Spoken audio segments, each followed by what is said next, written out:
ಕರಿಯನಿತ್ತಡೆ ಒಲ್ಲೆ, ಸಿರಿಯನಿತ್ತಡೆ ಒಲ್ಲೆ, ಹಿರಿದಪ್ಪ ರಾಜ್ಯವನಿತ್ತಡೆ ಒಲ್ಲೆ, ನಿಮ್ಮ ಶರಣರ ಸುಳ್ನುಡಿಯ ಒಂದರೆಗಳಿಗೆ ಇತ್ತಡೆ. ಒಂದು ಒಳ್ಳೆಯ ಮಾತು ಸಿಕ್ಕಿದರೆ ಸಾಕು ಅಂತ. ಒಟ್ಟು ಇವತ್ತಿನ ಈ ಕಾರ್ಯಕ್ರಮ ಒಂದು ಒಳ್ಳೆಯ ಮಾತುಗಳನ್ನು, ಇಬ್ಬರು ದಿಗ್ಗಜ ಸಾಹಿತಿಗಳು ನಮ್ಮ ಜೊತೆಗಿದ್ದಾರೆ, ಅವರ ಒಳ್ಳೆಯ ಮಾತುಗಳನ್ನು ಕೇಳಲಿಕ್ಕೆ ನಾವು ಕಾತರರಾಗಿದ್ದೇವೆ. ಅವರಿಗೆ ಪ್ರಶಸ್ತಿ ಪ್ರದಾನ ಎನ್ನುವಂಥದ್ದು ಒಂದು ನೆವ ಮಾತ್ರ, ಅದರ ಮೂಲಕ ಅವರ ಒಂದು ಅನುಭವವನ್ನು ನಾವು ಕೇಳಲಿಕ್ಕೆ ಇದ್ದೇವೆ. ಹಾಗಾಗಿ ಕಾರ್ಯಕ್ರಮವನ್ನು ಪ್ರಾರ್ಥನೆಯ ಮೂಲಕ ನಾವು ಪ್ರಾರಂಭಿಸ್ತಾ ಇದ್ದೇವೆ. ದೇವರ ಸ್ತುತಿ ಮಾಡೋ ಮೂಲಕ, ಪ್ರಾರ್ಥನೆ ಮಾಡೋ ಮೂಲಕ, ದೇವರನ್ನು ಒಲಿಸಿಕೊಳ್ಳುವ ಮೂಲಕ ಈ ಕಾರ್ಯಕ್ರಮ ಪ್ರಾರಂಭಿಸ್ತಾ ಇದ್ದೇವೆ. ಕುಮಾರಿ ಪಾವನ ಅನಗ ಅಂತಿಮ ವಿದ್ಯಾರ್ಥಿನಿ ಪ್ರಾರ್ಥನೆ ನಡೆಸಿಕೊಡ್ತಾರೆ.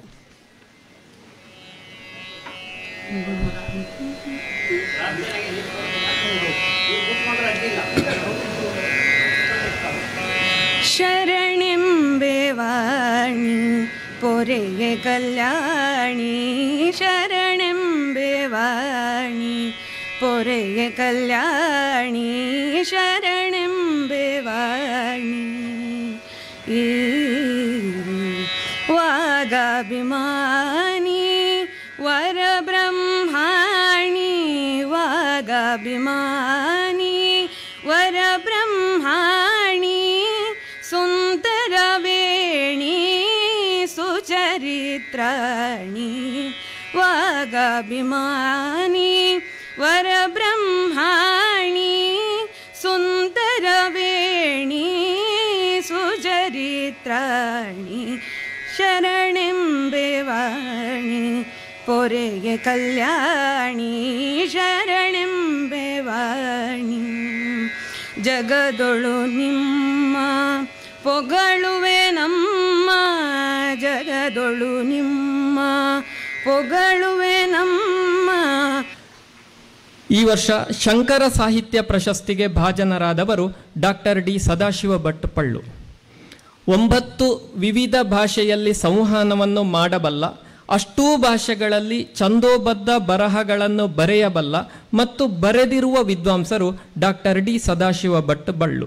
ತಮ್ಮನ್ನು ಪ್ರೀತಿಪೂರ್ವಕವಾಗಿ ಈ ಕಾರ್ಯಕ್ರಮಕ್ಕೆ ಸ್ವಾಗತಿಸ್ತಾ ಇದ್ದೇವೆ.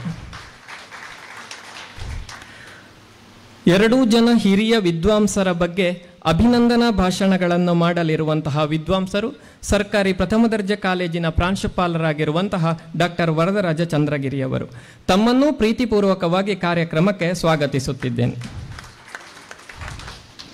ನಮ್ಮ ಜೊತೆ ವೇದಿಕೆಯಲ್ಲಿ ಮುಖ್ಯ ಅತಿಥಿಗಳಾಗಿ ಉಪಸ್ಥಿತರಿರುವಂತಹ ವಿವೇಕಾನಂದ ವಿದ್ಯಾವರ್ಧಕ ಸಂಘದ ಕಾರ್ಯದರ್ಶಿಗಳಾಗಿರುವಂತಹ ಡಾಕ್ಟರ್ ಕೆ.ಎಂ. ಕೃಷ್ಣ ಭಟ್ ಇವರಿಗೂ ಆತ್ಮೀಯವಾದಂತಹ ಸ್ವಾಗತ.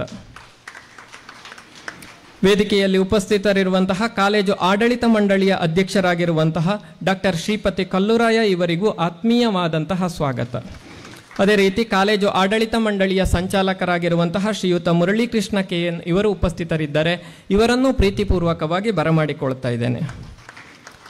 ವೇದಿಕೆಯಲ್ಲಿ ಉಪಸ್ಥಿತರಿರುವಂತಹ ನಮ್ಮ ಕಾಲೇಜಿನ ಪ್ರಾಂಶುಪಾಲರಾಗಿರುವಂತಹ ಪ್ರೊಫೆಸರ್ ವಿಷ್ಣು ಗಣಪತಿ ಭಟ್ ಇವರಿಗೂ ಕೂಡ ಆತ್ಮೀಯವಾದ ಸ್ವಾಗತ. ವೇದಿಕೆಯ ಮುಂಭಾಗದಲ್ಲಿ ಆಸೀನರಾಗಿರುವಂತಹ ವಿವೇಕಾನಂದ ಕಾಲೇಜಿನ ಆಡಳಿತ ಮಂಡಳಿಯ ಸದಸ್ಯರಿಗೆ, ಅದೇ ರೀತಿ ವಿವೇಕಾನಂದ ವಿದ್ಯಾವರ್ಧಕ ಸಂಘದ ಸದಸ್ಯರಿಗೆ, ವಿಶೇಷವಾಗಿ ಡಾಕ್ಟರ್ ಬಾಬು ಕೃಷ್ಣಮೂರ್ತಿಯವರ ಆತ್ಮೀಯರಾಗಿರುವಂತಹ ಶ್ರೀ ವಿಘ್ನೇಶ್ ಜಿ ಅವರು ನಮ್ಮ ಜೊತೆ ಇದ್ದಾರೆ. ಅದೇ ರೀತಿ ಡಾಕ್ಟರ್ ಡಿ ಸದಾಶಿವ ಭಟ್ ಪಳ್ಳು ಇವರ ಅಭಿಮಾನಿ ಬಳಗದವರು ಆತ್ಮೀಯರು ನಮ್ಮ ಜೊತೆ ಇದ್ದಾರೆ. ನಮ್ಮ ಇತಿಹಾಸ ವಿಭಾಗದಲ್ಲಿ ಮುಖ್ಯಸ್ಥರಾಗಿ ವಿಶ್ರಾಂತ ಪ್ರಾಧ್ಯಾಪಕರಾಗಿರುವಂತಹ ಪ್ರೊಫೆಸರ್ ವಿ.ಬಿ. ಅರ್ತಿಕ್ಕಜೆಯವರು ನಮ್ಮ ಜೊತೆ ಇದ್ದಾರೆ. ಎಲ್ಲರನ್ನೂ ಕೂಡ ಆತ್ಮೀಯವಾಗಿ ಕಾರ್ಯಕ್ರಮಕ್ಕೆ ಬರಮಾಡಿಕೊಳ್ತಾ ಇದ್ದೇವೆ. ಅದೇ ರೀತಿ ವೇದಿಕೆಯ ಮುಂಭಾಗದಲ್ಲಿ ಆಸೀನರಾಗಿರುವಂತಹ ಕಾಲೇಜಿನ ಆಡಳಿತದ ಪರೀಕ್ಷಾಂಗ ಕುಲಸಚಿವರು, ವಿಶೇಷಾಧಿಕಾರಿಗಳು, ಉಪನ್ಯಾಸಕರು, ಅದೇ ರೀತಿ ಬೇರೆ ಬೇರೆ ಕಾಲೇಜುಗಳಿಂದ ಉಪ್ಪಿನಂಗಡಿ, ಪುಂಜಾಲಕಟ್ಟೆ, ನಮ್ಮ BEd ಕಾಲೇಜು, ಹೀಗೆ ಬೇರೆ ಬೇರೆ ಕಾಲೇಜುಗಳಿಂದ ಬಂದಿರುವಂತಹ ವಿದ್ಯಾರ್ಥಿಗಳು, ಉಪನ್ಯಾಸಕರು, ನಮ್ಮ ಕಾಲೇಜಿನ ಪತ್ರಿಕಾ ಮಾಧ್ಯಮದ ವಿದ್ಯಾರ್ಥಿಗಳು ಎಲ್ಲರನ್ನೂ ಕೂಡ ಮಗದೊಮ್ಮೆ ಆತ್ಮೀಯವಾಗಿ ಕಾರ್ಯಕ್ರಮಕ್ಕೆ ಸ್ವಾಗತಿಸ್ತಾ ಇದ್ದೇನೆ.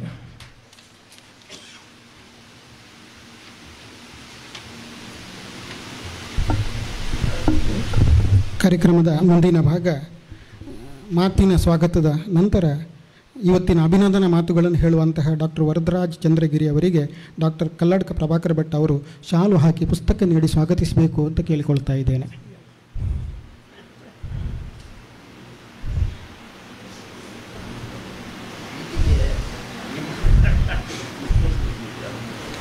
ಇಂದಿನ ಪ್ರಶಸ್ತಿ ಸ್ವೀಕರಿಸುವಂತಹ ನಿರಂಜನ ಪ್ರಶಸ್ತಿ ಸ್ವೀಕರಿಸುವ ಡಾಕ್ಟರ್ ಬಾಬು ಕೃಷ್ಣಮೂರ್ತಿ ಅವರಿಗೆ ಪುಸ್ತಕ ನೀಡಿ ಸ್ವಾಗತಿಸಬೇಕು ಅಂತ ಕೇಳಿಕೊಳ್ತಾ ಇದ್ದೇನೆ.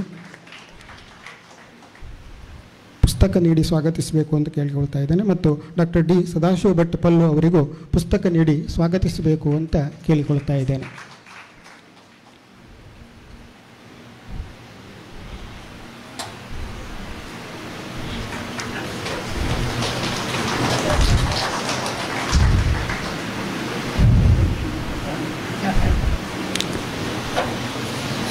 ಮುಂದಿನ ಕಾರ್ಯಕ್ರಮ ಕಾರಂತರ ಒಂದು ಮಾತಿದೆ, ಬದುಕಿನಲ್ಲಿ ಪರಮಾವಧಿಯ ತೃಪ್ತಿಯನ್ನು ಕೊಡಬಲ್ಲದು ಒಂದೇ ಒಂದು, ತಾನು ಸರಿಯಾಗಿ ನಡೆದಿದ್ದೇನೆ ಎಂಬ ಆತ್ಮವಿಶ್ವಾಸ.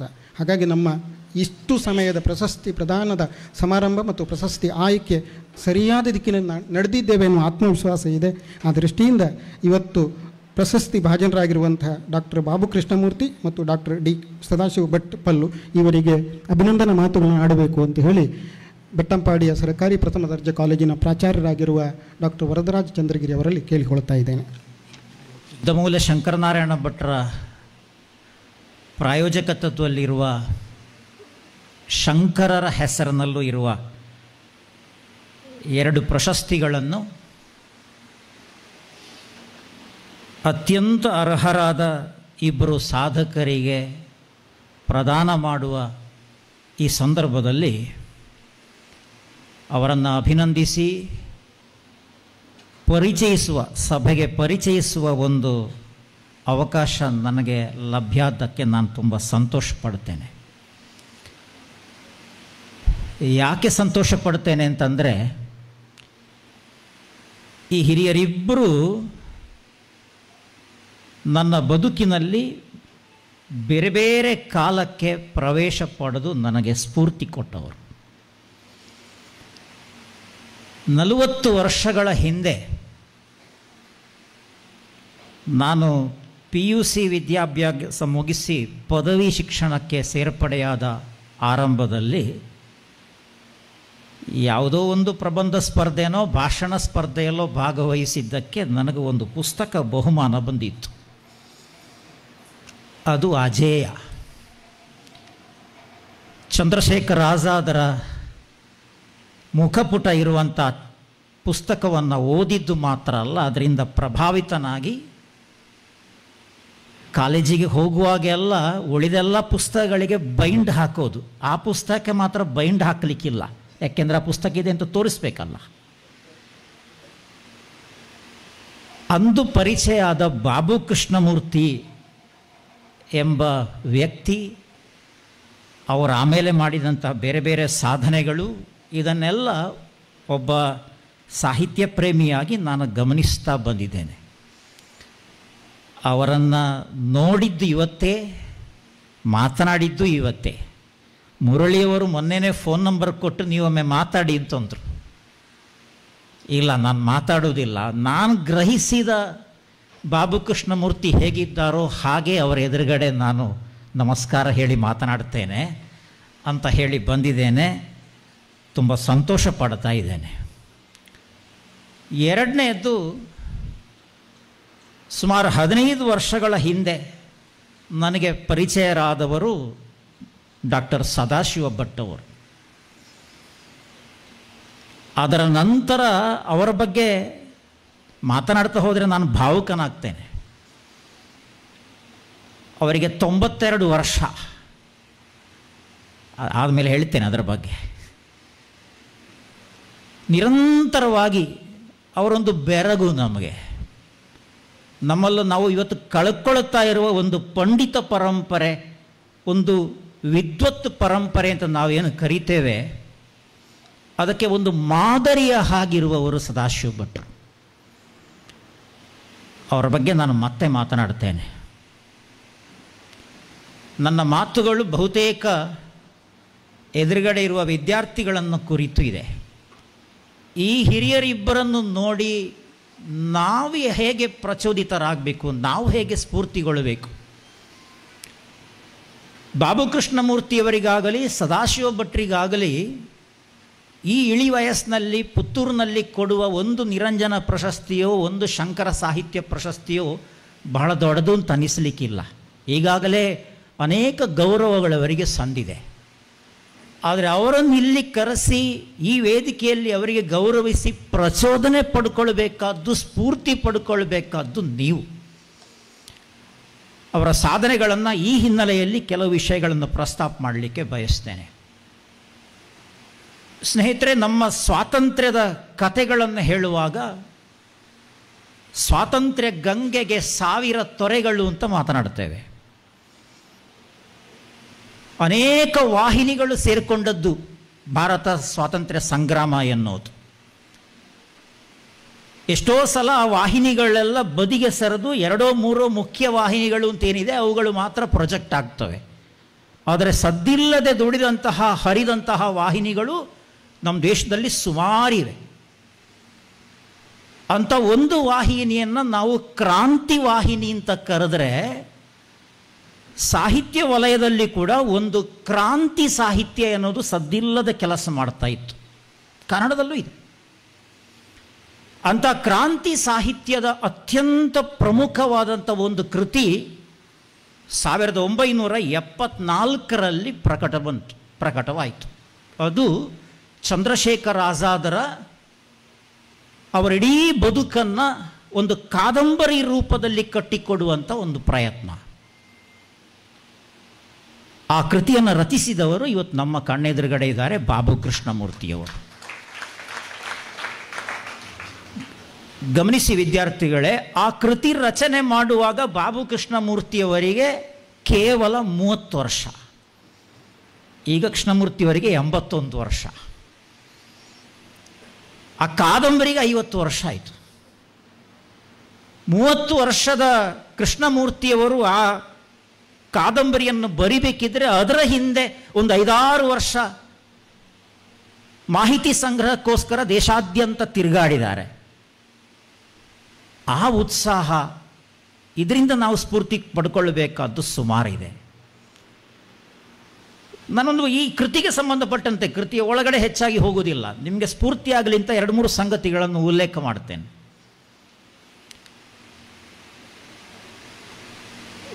ಸುಮಾರು 700 ಪುಟಗಳಷ್ಟು ಬೃಹತ್ತಾದಂತಹ ಒಂದು ಕಾದಂಬರಿ ಚಂದ್ರಶೇಖರ್ ಆಜಾದ್ ಮೇಲೆ. ಚಂದ್ರಶೇಖರ್ ಆಜಾದರು ಕರ್ನಾಟಕದವರಲ್ಲ, ಕನ್ನಡಿಗರಲ್ಲ.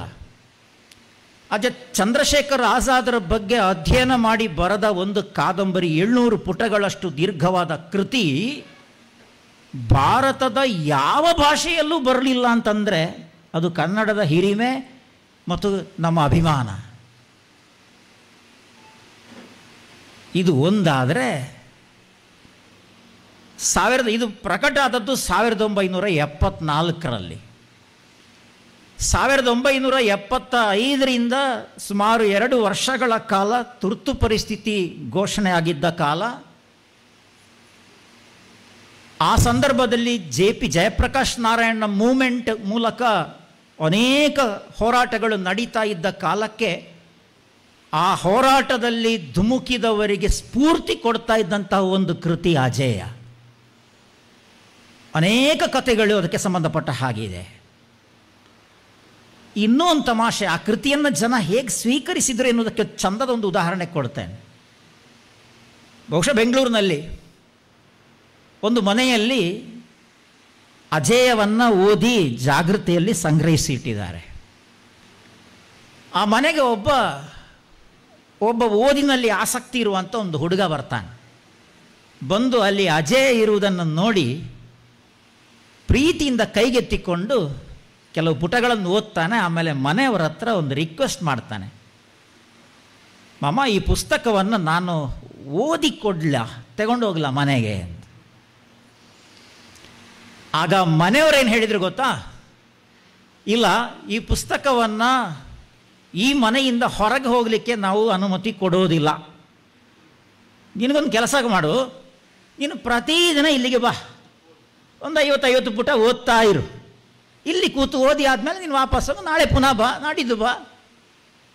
ಆ ಹುಡುಗ ಮಾಡಿದ ಅದಕ್ಕೆ ಪ್ರತಿದಿನ ಬಂದು ಓದ್ತಾ ಹೋದ. ಆ ಮನೆಯವರು ಅಷ್ಟೂ ದಿನವನಿಗೆ ಕಾಫಿ ತಿಂಡಿ ಕೊಟ್ಟು ಉಪಚರಿಸಿದರು. ಒಂದು ಕಾದಂಬರಿ ಸಮಾಜದಲ್ಲಿ ಮಾಡಬಹುದಾದ ಒಂದು ಇಫೆಕ್ಟ್, ಒಂದು ಪರಿಣಾಮ ಎಷ್ಟು ಅದ್ಭುತವಾದ್ದು, ಎಷ್ಟು ಖುಷಿ ಕೊಡುವಂಥದ್ದು ಇದೆಲ್ಲ. ಇಂಥ ಹಿನ್ನೆಲೆ ಅಜೇಯ ಕಾದಂಬರಿಗಿದೆ. ಶೃಂಗೇರಿಯ ಜಗದ್ಗುರುಗಳು ಭಾರತೀ ತೀರ್ಥರು, ಈಗಿನ ಹಿರಿಯ ಗುರುಗಳು, ಅವರ ಸನ್ಯಾಸ ಸ್ವೀಕಾರ ಆಗುವುದಕ್ಕಿಂತ ಕೆಲವೇ ಸಮಯದ ಮೊದಲು ಅಜೇಯ ಕಾದಂಬರಿಯನ್ನು ಓದಿದ್ರಂತೆ. ಓದಿ ತುಂಬ ಖುಷಿಪಟ್ಟರು. ಆಮೇಲೆ ಅವರ ಸನ್ಯಾಸ ಸ್ವೀಕಾರ ಆಯಿತು. ಉತ್ತರ ಭಾರತಕ್ಕೆ ದಿಗ್ವಿಜಯ ಪ್ರವಾಸ ಹೋಗುವ ಸಂದರ್ಭದಲ್ಲಿ ಪ್ರಯಾಗ್ರಾಜಿಗೆ, ಅಲಹಾಬಾದಿಗೆ ಹೋದರು. ಆ ಹೋದ ಸಂದರ್ಭದಲ್ಲಿ ಗುರುಗಳಿಗೆ ನೇರವಾಗಿ ಹೋಗಲಿಕ್ಕೆ ಸಾಧ್ಯ ಆಗಲಿಲ್ಲ. ಆದರೆ ಗುರುಗಳೊಟ್ಟಿಗೆ ಹೋದಂಥ ಸುಮಾರು ಒಂದು 50 ಮಂದಿ ಶಿಷ್ಯರನ್ನು ಕರೆದು, ಹೇಗೂ ಇಲ್ಲಿಗೆ ಬಂದಿದ್ದೀರಲ್ಲ, ನೀವೆಲ್ಲ ಹೋಗಿ ಅಲಹಾಬಾದ್ನಲ್ಲಿ ಚಂದ್ರಶೇಖರ ಆಜಾದ್ ಪಾರ್ಕ್ ಇದೆ, ನೀವು ಹೋಗಿ ಅಲ್ಲಿಗೊಮ್ಮೆ ಭೇಟಿ ಕೊಟ್ಟು ಬನ್ನಿ ಅಂತ. ಭಾರತೀ ತೀರ್ಥರಂಥ ಗುರುಗಳನ್ನು ಪ್ರಚೋದಿಸಿದ ಒಂದು ಕಾದಂಬರಿ ಅಜೇಯ ಅಂತಂದರೆ ಎಂಥ ಮಹತ್ವದ ಕೃತಿ, ಕೊಡುಗೆ ಅದು. ಇನ್ನೂ ವಿಶೇಷ, ಸ್ನೇಹಿತರು ಹೇಳ್ತಾ ಇದ್ರು, ಅಜೇಯ ಕಾದಂಬರಿ ಬಂದ ಮೇಲೆ ಎಷ್ಟೋ ಜನ ಮಕ್ಕಳಿಗೆ ಹೆಸರಿಟ್ರಂತೆ ಅಜೇಯ ಅಂತ. ಎಷ್ಟೋ ಜನ ಹೊಸ ಮನೆ ಕಟ್ಟುವವರು ಮನೆಗೆ ಹೆಸರಿಟ್ರಂತೆ ಅಜೇಯ. ಕನ್ನಡದ ಒಂದು ಕಾದಂಬರಿ ಈ ಬಗೆಯ ಒಂದು ಪರಿಣಾಮವನ್ನು ಸಮಾಜದಲ್ಲಿ ಮೂಡಿಸ್ತದೆ ಅಂತ ಅಂದರೆ ಅದು ಎಂಥ ಗ್ರೇಟ್ನೆಸ್ ಅದು ಅಂತ. ಬಾಬುಕೃಷ್ಣಮೂರ್ತಿ ಎದುರುಗಡೆ ಇದ್ದಾರೆ. ಈ ಮಾತುಗಳನ್ನು ಹೇಳುವಾಗ ನಮಗೂ ಥ್ರಿಲ್ ಆಗ್ತದೆ, ನಮಗೂ ರೋಮಾಂಚನ ಆಗ್ತದೆ. ಆ ಕಾದಂಬರಿಗೆ ಕರ್ನಾಟಕ ಸಾಹಿತ್ಯ ಅಕಾಡೆಮಿಯ ಪ್ರಶಸ್ತಿ ಬಂತು. 75ರಲ್ಲೋ 76ರಲ್ಲೋ ಇರಬೇಕು. ಆ ಪ್ರಶಸ್ತಿಯ ಸಮಿತಿಯಲ್ಲಿ ಘಟಾನುಘಟಿಗಳಿದ್ದರು. ತಾರಾಸು ಅವರಿದ್ದರು, ಚದುರಂಗ ಅವರಿದ್ದರು. ಅವರಿಗೆಲ್ಲ ಸಣ್ಣ ಅಸಮಾಧಾನ ಇದ್ದಿರ್ಬೋದೇನೋ ಸಮಿತಿಯಲ್ಲಿ ಈ ಕೃತಿಗೆ ಪ್ರಶಸ್ತಿ ಕೊಡುವುದರ ಬಗ್ಗೆ. ಆದರೆ ತಾರಾಸು ಅವರು ಬಹಳ ಅದ್ಭುತವಾದ ಒಂದು ಸ್ಟೇಟ್ಮೆಂಟನ್ನು ಆಗ ಕೊಟ್ಟಿದ್ರು. ಕೃತಿಯ ಮೌಲ್ಯದಲ್ಲಿ ನಾವು ರಾಜಿ ಮಾಡಿಕೊಳ್ಳುವ ಹಾಗಿಲ್ಲ, ಈ ಕೃತಿಗೆ ಕೊಡಬೇಕು ಪ್ರಶಸ್ತಿ ಅಂತ. ಕೊನೆಗೂ ಸಾಹಿತ್ಯ ಅಕಾಡೆಮಿ ಪ್ರಶಸ್ತಿಯನ್ನು ಈ ಕೃತಿಗೆ ಕೊಟ್ಟರು. ವಿಶೇಷ ಏನು ಅಂತಂದರೆ, ಆ ಪ್ರಶಸ್ತಿ ಪ್ರದಾನ ಸಮಾರಂಭ ನಡೆಯುವಾಗ ಎಮರ್ಜೆನ್ಸಿ ಘೋಷಣೆ ಆಗಿತ್ತು. ಬಾಬುಕೃಷ್ಣಮೂರ್ತಿಯವರಿಗೆ ಹೋಗಿ ತಗೊಳ್ಳುವ ಸ್ಥಿತಿಯಲ್ಲಿ ಇರಲಿಲ್ಲ, ಅವರು ಭೂಗತರಾಗಿದ್ದರು. ಆಮೇಲೆ ಹೇಗೋ ಅವರಿಗೆ ತಲುಪಿಸುವ ಕೆಲಸ ಮಾಡಿದರಂತೆ. ಒಂದು ಕಾದಂಬರಿಯ ಹಿಂದೆ ಇಂಥ ಅನೇಕ ಸಂಗತಿಗಳಿತ್ತು. ಅದನ್ನು ನೋಡುವಾಗ ನಮಗೆ ಎಂಥ ಖುಷಿ ಕೊಡ್ತದೆ, ಎಂಥ ಥ್ರಿಲ್ ಕೊಡ್ತದೆ. ಒಂದು ಸಮಾಜದ ಮೇಲೆ ಒಂದು ಕಾದಂಬರಿ ಮಾಡಬಲ್ಲಂತಹ ಇಫೆಕ್ಟ್ ಈ ಬಗೆಯಿತ್ತು. ಇನ್ನೂ ಒಂದು ಮಾತು ಸೇರಿಸಬೇಕು, ಬಾಬುಕೃಷ್ಣಮೂರ್ತಿಯವರೇ ಆಮೇಲೆ ಈ ಮಾತನ್ನು ಹೇಳ್ಬೋದು. ಅಜೇಯವನ್ನು ನಿರಂಜನರು ಇಷ್ಟಪಟ್ಟಿದ್ರು ಅಂತ ಕೇಳಿದೆ. ಸರ್, ನೀವೇ ಆಮೇಲೆ ಆ ಮಾಹಿತಿಯನ್ನು ಕೊಡಿ ನಮಗೆ. ನಿರಂಜನರು ಕೂಡ ಕ್ರಾಂತಿಕಾರಿಗಳು, ಅವರು ಕ್ರಾಂತಿ ಸಾಹಿತ್ಯವನ್ನು ಬರೆದವರು. ದೃಷ್ಟಿಕೋನ ಮಾತ್ರ ಬೇರೆ ಇದ್ದಿರಬಹುದಷ್ಟೇ. ನೀಲೇಶ್ವರದಲ್ಲಿ ನಡೆದಂತಹ, ಕೈಯೂರಿನಲ್ಲಿ ನಡೆದಂಥ ರೈತ ಹೋರಾಟವನ್ನು ಕೇಂದ್ರವಾಗಿಟ್ಟುಕೊಂಡು ಒಂದು ಅದ್ಭುತವಾದ ಕೃತಿಯನ್ನು ಅವರು ಬರೆದರು. ಚಿರಸ್ಮರಣೆ ಅಂತ ಅದರ ಹೆಸರು. ಆಮೇಲೆ ಕೊಡಗಿನಲ್ಲಿ ನಡೆದಂತಹ ಬ್ರಿಟಿಷರ ವಿರುದ್ಧವಾಗಿ ನಡೆದಂತಹ ಕಲ್ಯಾಣ ಸ್ವಾಮಿಯ ಕಥೆ, ಅಪರಂಪಾರನ ಕಥೆಯನ್ನು ನಿರಂಜನ ಬರೆದರು.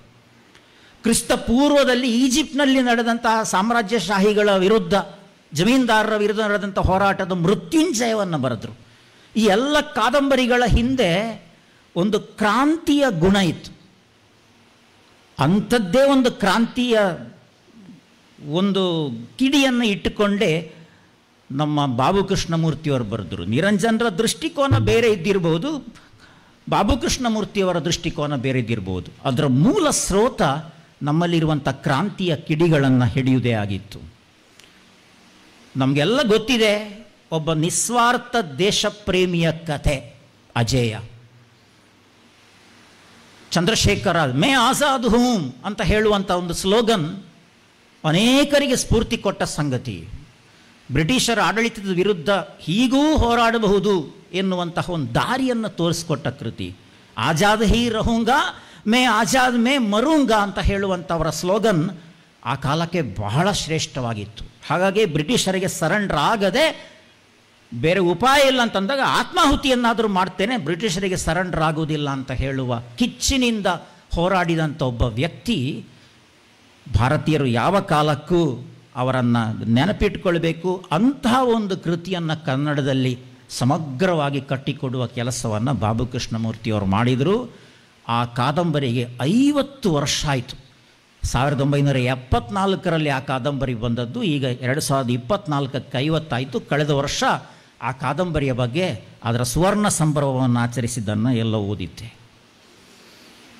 ಸ್ನೇಹಿತರೆ, ಈ ಕೃತಿ ಬಂದು 10 ವರ್ಷ ಕಳೆದ ಮೇಲೆ ಕೃಷ್ಣಮೂರ್ತಿಯವರ ಉತ್ಸಾಹ ಏನೂ ಕುಗ್ಗಲಿಲ್ಲ. ಅವರ ಅಧ್ಯಯನಶೀಲತೆ ನಡೀತಾನೇ ಇತ್ತು. ಅವರು ಇನ್ನೊಂದು ಕಾದಂಬರಿಯ ತಯಾರಿಯಲ್ಲಿದ್ದರು. ಅದು ಮತ್ತೋರ್ವ ಮುಖ್ಯವಾಹಿನಿಯಲ್ಲಿಲ್ಲದ ಮತ್ತೊಬ್ಬ ಹೋರಾಟಗಾರ ವಾಸುದೇವ ಬಲವಂತ ಫಡ್ಕೆ ಅವರ ಅದಮ್ಯ, ದಮನಿಸಲಿಕ್ಕೆ ಸಾಧ್ಯ ಆಗದ್ದು ಎನ್ನುವ ಅರ್ಥದಲ್ಲಿ ಅದಮ್ಯ ಅಂತ ಒಂದು ಕಾದಂಬರಿ ಕೃಷ್ಣಮೂರ್ತಿಯವರ 2ನೇ ಕಾದಂಬರಿಯಾಗಿ ಬಂತು. ಬ್ರಿಟಿಷರ ಕರಾಳ ದಿನಗಳನ್ನು, ಆ ಆಡಳಿತದ ಕರಾಳ ದಿನಗಳನ್ನು ಮತ್ತು ಭಾರತೀಯರು ಬಡತನದ ಕ್ಲೈಮ್ಯಾಕ್ಸ್ಗಳನ್ನು ತಲುಪ್ತಾ ಇದ್ದಂಥ ಕಾಲಕ್ಕೆ ಫ್ರಸ್ಟ್ರೇಷನಿಗೆ ಒಳಗಾದಂಥ ಮಹಾರಾಷ್ಟ್ರದ ವಾಸುದೇವ ಬಲವಂತ ಫಡ್ಕೆ ಉಪಾಯ ಕಾಣದೆ, ಬೇರೇನೂ ದಾರಿ ಕಾಣದೆ ಶ್ರೀಶೈಲದ ಮಲ್ಲಿಕಾರ್ಜುನನ ಸನ್ನಿಧಿಗೆ ಬರ್ತಾರೆ.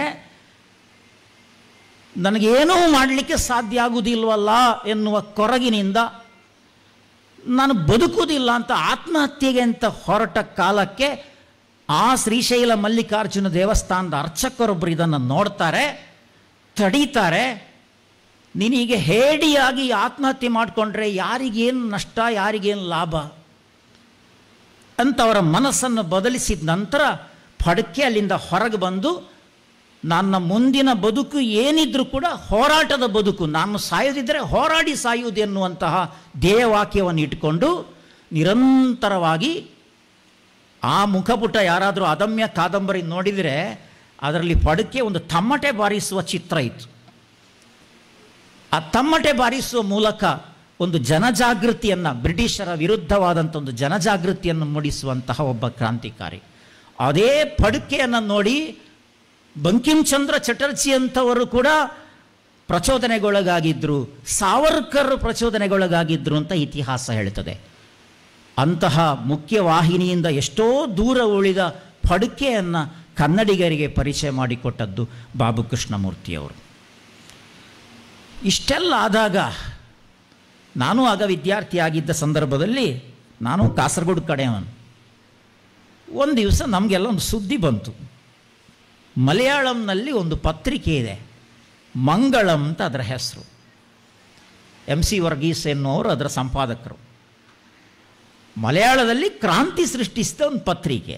ಯಾವುದಕ್ಕೆ ಕ್ರಾಂತಿ ಅಂದರೆ ಓದುಗರನ್ನು ಸೃಷ್ಟಿಸಿತು ಸರ್. ಒಂದು ವಾರ ಅದು ಪ್ರಿಂಟ್ ಆಗ್ತಾ ಇದ್ದ ನಂಬರ್ಸ್ ಎಷ್ಟು ಅಂತಂದರೆ 15 ಲಕ್ಷ ಪ್ರಿಂಟ್ ಆಗುವ ಒಂದು ವಾರ ಪತ್ರಿಕೆ. ಕೇರಳದಲ್ಲಿ ತುಂಬ ಜನಪ್ರಿಯ ಆದಂಥ ಒಂದು ಪತ್ರಿಕೆ. ನಾವೆಲ್ಲ ಅದನ್ನು ಬೇರೆ ಬೇರೆ ಕಾರಣಕ್ಕೆ ಓದ್ತಿರಲಿಲ್ಲ.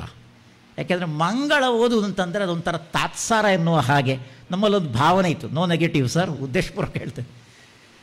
ಅಂಥ ಪತ್ರಿಕೆಗೆ ಬಾಬು ಕೃಷ್ಣಮೂರ್ತಿಯವರ ಸಂಪಾದಕರು ಅಂತಂದಾಗ ಒಮ್ಮೆ ಚುರು ಅಂತ ಅನ್ನಿಸ್ತು. ಬಾಬು ಕೃಷ್ಣಮೂರ್ತಿ ಅಂತಹ ಲೇಖಕರು ಈ ಪತ್ರಿಕೆಗೆ ಸಂಪಾದಕರಾಗುವುದ ಅಂತ ನಮಗೆ ಒಮ್ಮೆಗೆ ಬೇಜಾರಾದದ್ದು ನಿಜ. ಆದರೆ ಕನ್ನಡದ ಮಂಗಳ ಬೆಳೀತಾ ಇದ್ದದ್ದನ್ನು ಕೂಡ ನಾನು ಗಮನಿಸಿದ್ದೇನೆ. ಈಗ ತಾನೇ ಹೇಳ್ತಾ ಇದ್ದರು, ಪುತ್ತೂರಿನಲ್ಲಿ 8,000 ಪ್ರತಿಗಳು ಸೇಲ್ ಆಗ್ತಾ ಇತ್ತು ಅಂತ. ಕನ್ನಡದಲ್ಲಿ ಒಂದು ಓದುಗ ವರ್ಗವನ್ನು ಸೃಷ್ಟಿಸಿದಂಥ ಒಂದು ಪತ್ರಿಕೆಯಾಗಿ ಬೆಳೆಯುತ್ತದೆ.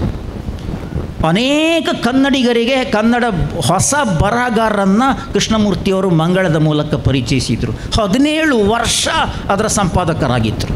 ಅದವರ ಉಪಜೀವನ ಇದ್ದಿರಬಹುದು, ಆದರೆ ಆಶಯದಲ್ಲಿ ಎಲ್ಲೂ ರಾಜಿ ಮಾಡಿಕೊಳ್ಳಲಿಲ್ಲ.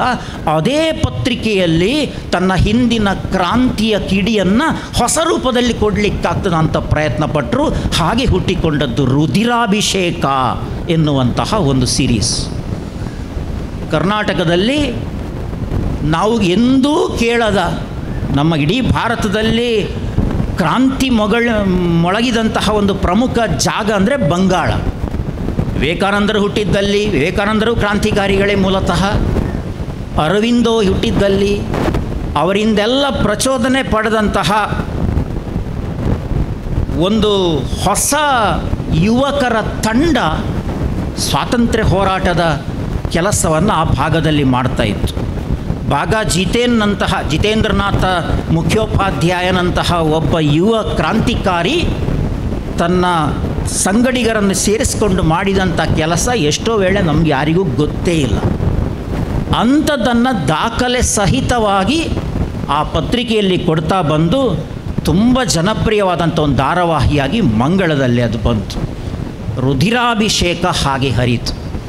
ರುಧಿರ ಅಂದರೆ ರಕ್ತ ಅಂತ ಅರ್ಥ. ಅದನ್ನು ಅದನ್ನು ನಿಲ್ಲಿಸಲಿಲ್ಲ ಕೃಷ್ಣಮೂರ್ತಿಯವರು. ಮಂಗಳ ಬಿಟ್ಟು ಸುಮಾರು ವರ್ಷ ಆಯಿತು. ಆಮೇಲೆ ಕರ್ಮವೀರದಲ್ಲೋ ಮೊದಲೇ ಬೇರೆ ಬೇರೆ ಪತ್ರಿಕೆಗಳಲ್ಲಿ ಇದ್ದರು.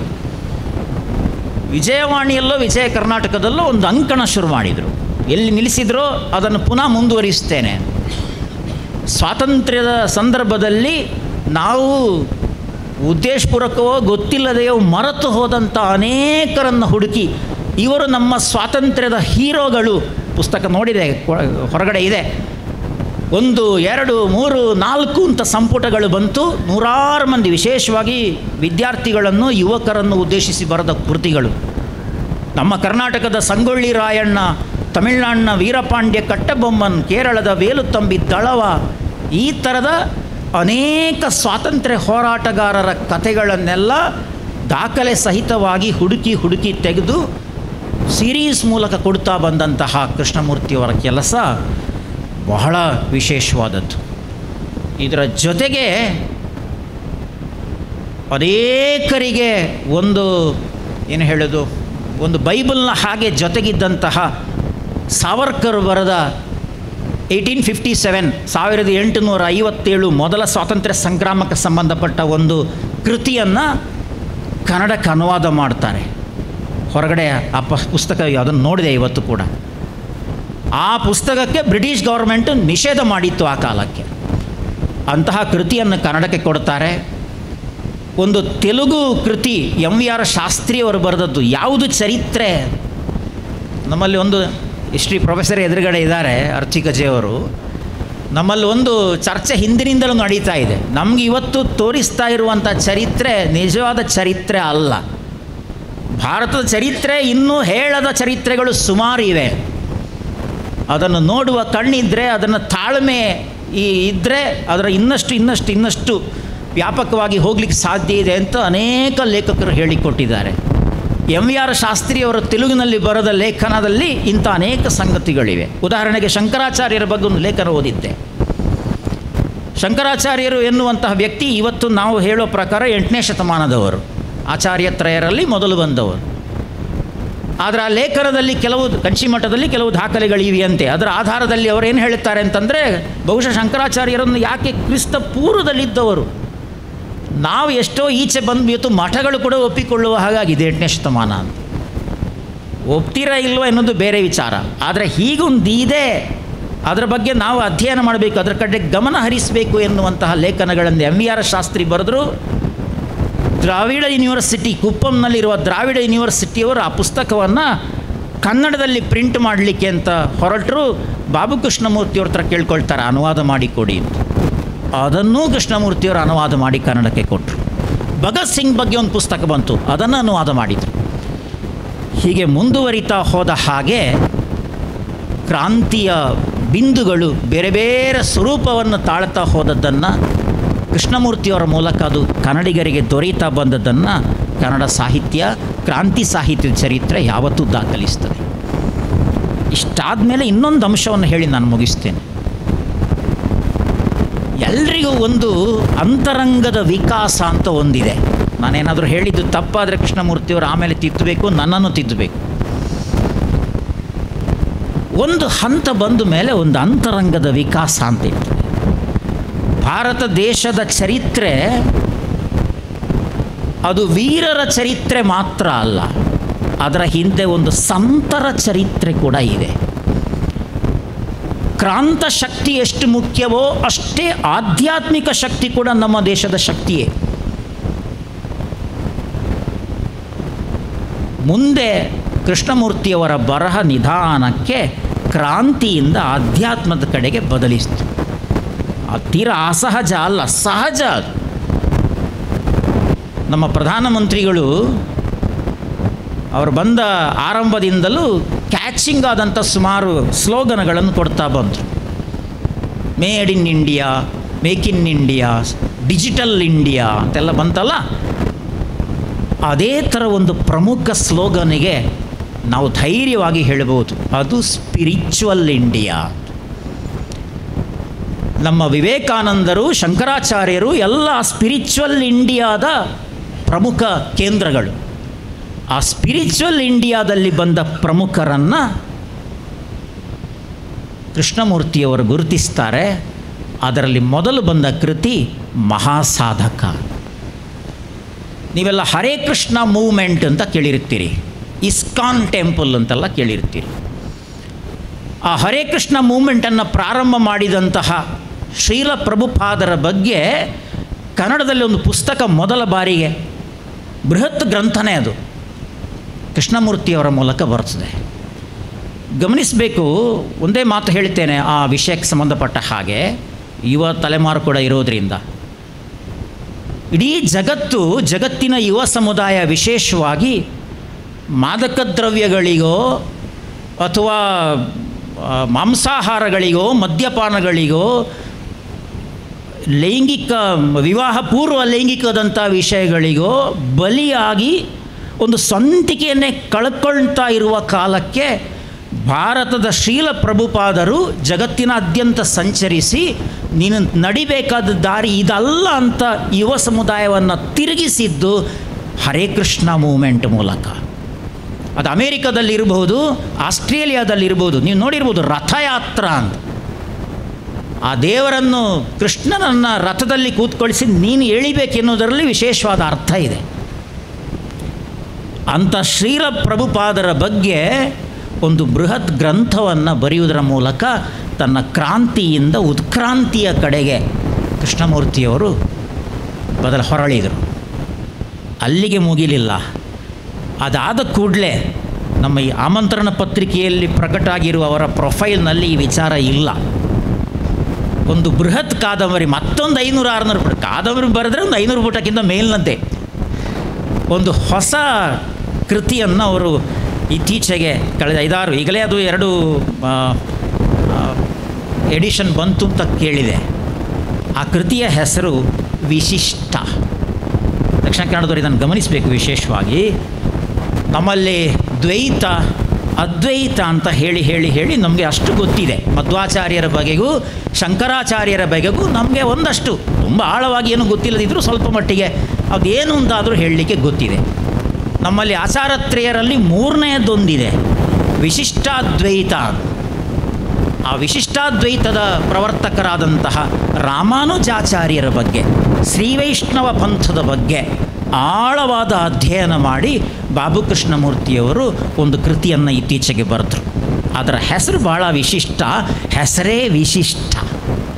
ಹೊರಗಡೆ ಇದೆ ವಿಶಿಷ್ಟ. ನಿಮ್ಮಲ್ಲಿ ವಿಷ್ಣು ಸಹಸ್ರನಾಮ ಓದಲಿಕ್ಕೆ ಚಾಂಟಿಂಗ್ ಮಾಡೋ ಅಭ್ಯಾಸ ಇದ್ದರೆ ಅದರಲ್ಲಿ ಈ ವಾಕ್ಯ ಬರ್ತದೆ, ಅಸಂಖ್ಯೇಯೋ ಅಪ್ರಮೇಯಾತ್ಮ ವಿಶಿಷ್ಟ ಶಿಷ್ಟ ಕೃಚ್ಯುಚಿ.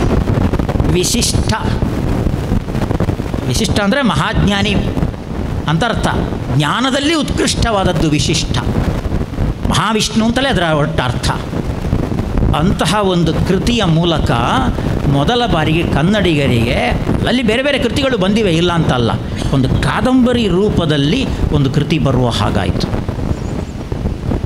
ಹಾಗೆ ಮುಂದುವರಿತಾ ಇದೆ. ಇದಲ್ಲದೆ ಅನೇಕ ಲೇಖನಗಳು ಇತ್ಯಾದಿಗಳು ಹೇಗೂ ಇದೆ. ಹೆದರಿ ಆಗ ಮೆಲ್ಲ ಪ್ರಸ್ತಾಪ ಮಾಡಿದೆ, ಸರ್ ಇನ್ನೇನಾದರೂ ಹೊಸ್ತು ಯೋಜನೆಗಳಿವೆಯಾ ಅಂತ. ಈ ನಮ್ಮ ಸಾಹಿತ್ಯದವರಿಗೆ ಇದೊಂದು ಕುತೂಹಲ ಯಾವಾಗಲೂ ಕೂಡ, ಏನು ಹೊಸ್ತೇನು ಬರೀತೀರಿ ಅಂತ ಕೇಳೋದು. ಅವ್ರ ಹಿರಿಯರು 81 ವರ್ಷದವರು, ಸ್ವಲ್ಪ ಅನಾರೋಗ್ಯ ಇತ್ಯಾದಿಗಳಿದ್ದು ಅದೆಲ್ಲ ಗೊತ್ತು ನಮಗೆ. ಆದರೂ ಒಂದು ಕೇಳೋದೊಂದು ಕ್ರಮ, ಹೊಸ್ತೇನಿದೆ ಸರ್. ಯಾಕೆಂದರೆ ನಾವು ಕಾಯ್ತಾ ಇರ್ತೇವೆ ಇಂಥ ಸಂಗತಿಗಳಿಗೆ. ಅದಕ್ಕೆ ಭಾಳ ಒಳ್ಳೆಯ ಉತ್ತರ ಕೊಟ್ಟರು. ನಾನು ದೊಡ್ಡ ಒಂದು ಪ್ರಾಜೆಕ್ಟನ್ನು ಈಗ ಶುರು ಮಾಡಿದ್ದೇನೆ. ಮಧ್ವಾಚಾರ್ಯರ ರಾಮಾನುಜಾಚಾರ್ಯರನ್ನು ಬರೆದ ಆದಮೇಲೆ ಶಂಕರಾಚಾರ್ಯರ ಬಗ್ಗೆ ಬರೆಯದಿರಲಿಕ್ಕಾಗ್ತದ? ನಮಗೆ ಗೊತ್ತಿರುವ ಶಂಕರಾಚಾರ್ಯರ ಒಂದಷ್ಟು ಕಥೆಗಳನ್ನೆಲ್ಲ ಅದನ್ನು ಆಳವಾಗಿ ಅಧ್ಯಯನ ಮಾಡಿ ಮತ್ತೆ ಶಂಕರಾಚಾರ್ಯರನ್ನು ಕುರಿತಂತೆ ಒಂದು ಬೃಹತ್ ಕಾದಂಬರಿಯ ಸಿದ್ಧತೆಯಲ್ಲಿದ್ದೇನೆ ಅಂತಂದರು. ತುಂಬ ಖುಷಿಯಾಯಿತು. ಈ ಜ್ಞಾನ ಪ್ರವಾಹ ಹೀಗೇ ಮುಂದುವರಿಯಲಿ, ಅದರಿಂದ ನಾವು ಪ್ರಚೋದನೆ ಪಡ್ಕೊಳ್ತಾ ಇರುವಂಥ ಅಷ್ಟಕ್ಕೆ ಈ ಮಾತುಗಳನ್ನು ಇಲ್ಲಿಗೆ ನಿಲ್ಲಿಸ್ತಾ ಡಾಕ್ಟರ್ ಸದಾಶಿವ ಭಟ್ರ ಬಗ್ಗೆ ಮಾತನಾಡಬೇಕು. ವಿದ್ಯಾರ್ಥಿಗಳು ಒಂದು ಕಾರಣಕ್ಕಾದರೂ ಸದಾಶಿವ ಭಟ್ರನ್ನ ನೀವು ಆಗ ಗಮನಿಸಿದ್ದೀರಾ ಅಂತ ಗೊತ್ತಿಲ್ಲ, ಅವರಿಗೆ 92 ವರ್ಷ. ನಿಮ್ಮ ಫಸ್ಟ್ ಫ್ಲೋರನ್ನು ಆರಾಮದಲ್ಲಿ ಹತ್ಕೊಂಡು ಬಂದು ಕೂತಿದ್ದಾರೆ. ಇಲ್ಲಿ ನಾವು ಬೇಡಿಕೊಳ್ಳಬಹುದು ಇಂತಹ ಒಂದು ಆರೋಗ್ಯ ನಮಗೂ ಸಿಕ್ಕುವ ಹಾಗಾಗಲಿ. ಅವರ ಆಶೀರ್ವಾದ ಬೇಕು. ಈ ವಾಮನ ಮೂರ್ತಿಯ ಸಾಹಸಗಳನ್ನೇನಾದರೂ ನಾನು ಪಟ್ಟಿ ಮಾಡ್ತಾ ಹೋದರೆ ನಿಮಗೆ ಆಶ್ಚರ್ಯ ಆಗ್ಬೋದು. ಎಲ್ಲವನ್ನೂ ಹೇಳಲಿಕ್ಕೆ ಸಾಧ್ಯ ಇಲ್ಲ ನನಗೆ. ಕಾಸರಗೋಡು ತಾಲೂಕಿನಲ್ಲಿ ನೀರ್ಚಾಲು ಅಂತ ಒಂದು ಊರಿದೆ. ಅಲ್ಲಿ ಒಂದು ಬಹಳ ಖ್ಯಾತಿ ಪಡೆದಂಥ ಒಂದು ಶಾಲೆ ಇದೆ, ಮಹಾಜನ ಸಂಸ್ಕೃತ ಕಾಲೇಜು ಹೈಸ್ಕೂಲು ಅಂತ ಅದರ ಹೆಸರು. ಮೆಡ್ರಾಸ್ ಗೌರ್ಮೆಂಟಲ್ಲಿದ್ದಾಗ ಅಲ್ಲಿ ಸಂಸ್ಕೃತ ಮತ್ತು ಕನ್ನಡಕ್ಕೆ ವಿದ್ವಾನ್ ಪದವಿಯನ್ನು ಕೊಡ್ತಿದ್ರು. ಎ ವಿದ್ವಾನ್, ಬಿ ವಿದ್ವಾನ್, ಶಿರೋಮಣಿ ಈ ಥರದ ಡಿಗ್ರಿಗಳು. ಅಂತಹ ಎ ವಿದ್ವಾನ್, ಬಿ ವಿದ್ವಾನ್ ಪದವಿಗಳನ್ನು ಪಡ್ಕೊಂಡು ಬಂದಂತಹ ಪಳ್ಳು ಸದಾಶಿವ ಭಟ್ರು ಬೆಟ್ಟಂಪಾಡಿಯಲ್ಲಿರುವ ನವೋದಯ ಪ್ರೌಢಶಾಲೆಯಲ್ಲಿ ಕನ್ನಡ ಪಂಡಿತರಾಗಿ ಸೇರ್ಪಡೆ ಆಗ್ತಾರೆ. ಅವರು ಕನ್ನಡ ಪಂಡಿತರೋ, ಹಿಂದಿ ಪಂಡಿತರೋ, ಸಂಸ್ಕೃತ ಪಂಡಿತರೋ ಗೊತ್ತಿಲ್ಲ. ನೀನು ಸಂಸ್ಕೃತ ಕಲಿಸಬೇಕು ಅಂತಂದ್ರೆ ಅದಕ್ಕೂ ರೆಡಿ. ಹಿಂದಿ ಕಲಿಸಬೇಕಾ? ಸರಿ, ರಾಷ್ಟ್ರಭಾಷಾ ವಿಶಾರದ ಪಾಸ್ ಮಾಡಿದರು, ಹಿಂದಿ ಮೇಷ್ಟ್ರು ಆದರು. ಆಮೇಲೆ ಬಿ ಎಡ್ ಮಾಡಬೇಕು ಅಂತ ಬಂದರೆ ಬಿ ಎನೇ ಆಗಲಿಲ್ಲ ರಾಯರಿಗೆ. ಪ್ರೈವೇಟಾಗಿ ಬಿ ಎ ಮಾಡಿದರು. ಮಕ್ಕಳಿದನ್ನು ಗಮನಿಸಿದನ್ನು ಪ್ರೈವೇಟಾಗಿ ಬಿ ಎ ಮಾಡಿದರು. ಬಿ ಎಡ್ ಮಾಡಬೇಕಾ? ಸರಿ, ಬಿ ಎಡ್ ಮಾಡಿದರು. ಎಮ್ ಎ ಮಾಡಬೇಕಾ? ಎಮ್ ಎನೂ ಮಾಡಿದರು. ಪಿ ಎಚ್ ಡಿ ಯಾಕಾಗೋದಿಲ್ಲ, ನಾನು ಅದನ್ನು ಮಾಡ್ತೇನೆ. ಕನ್ನಡದಲ್ಲಿ ಪಿ ಎಚ್ ಡಿ ಮಾಡಿದ ಕರ್ನಾಟಕದ ಮೊದಲ ಹೈಸ್ಕೂಲ್ ಅಧ್ಯಾಪಕರು ಸದಾಶಿವ ಭಟ್ರು. 84ನೇ ಇಸವಿಯಲ್ಲಿ ಮಂಗಳೂರು ವಿಶ್ವವಿದ್ಯಾಲಯದಲ್ಲಿ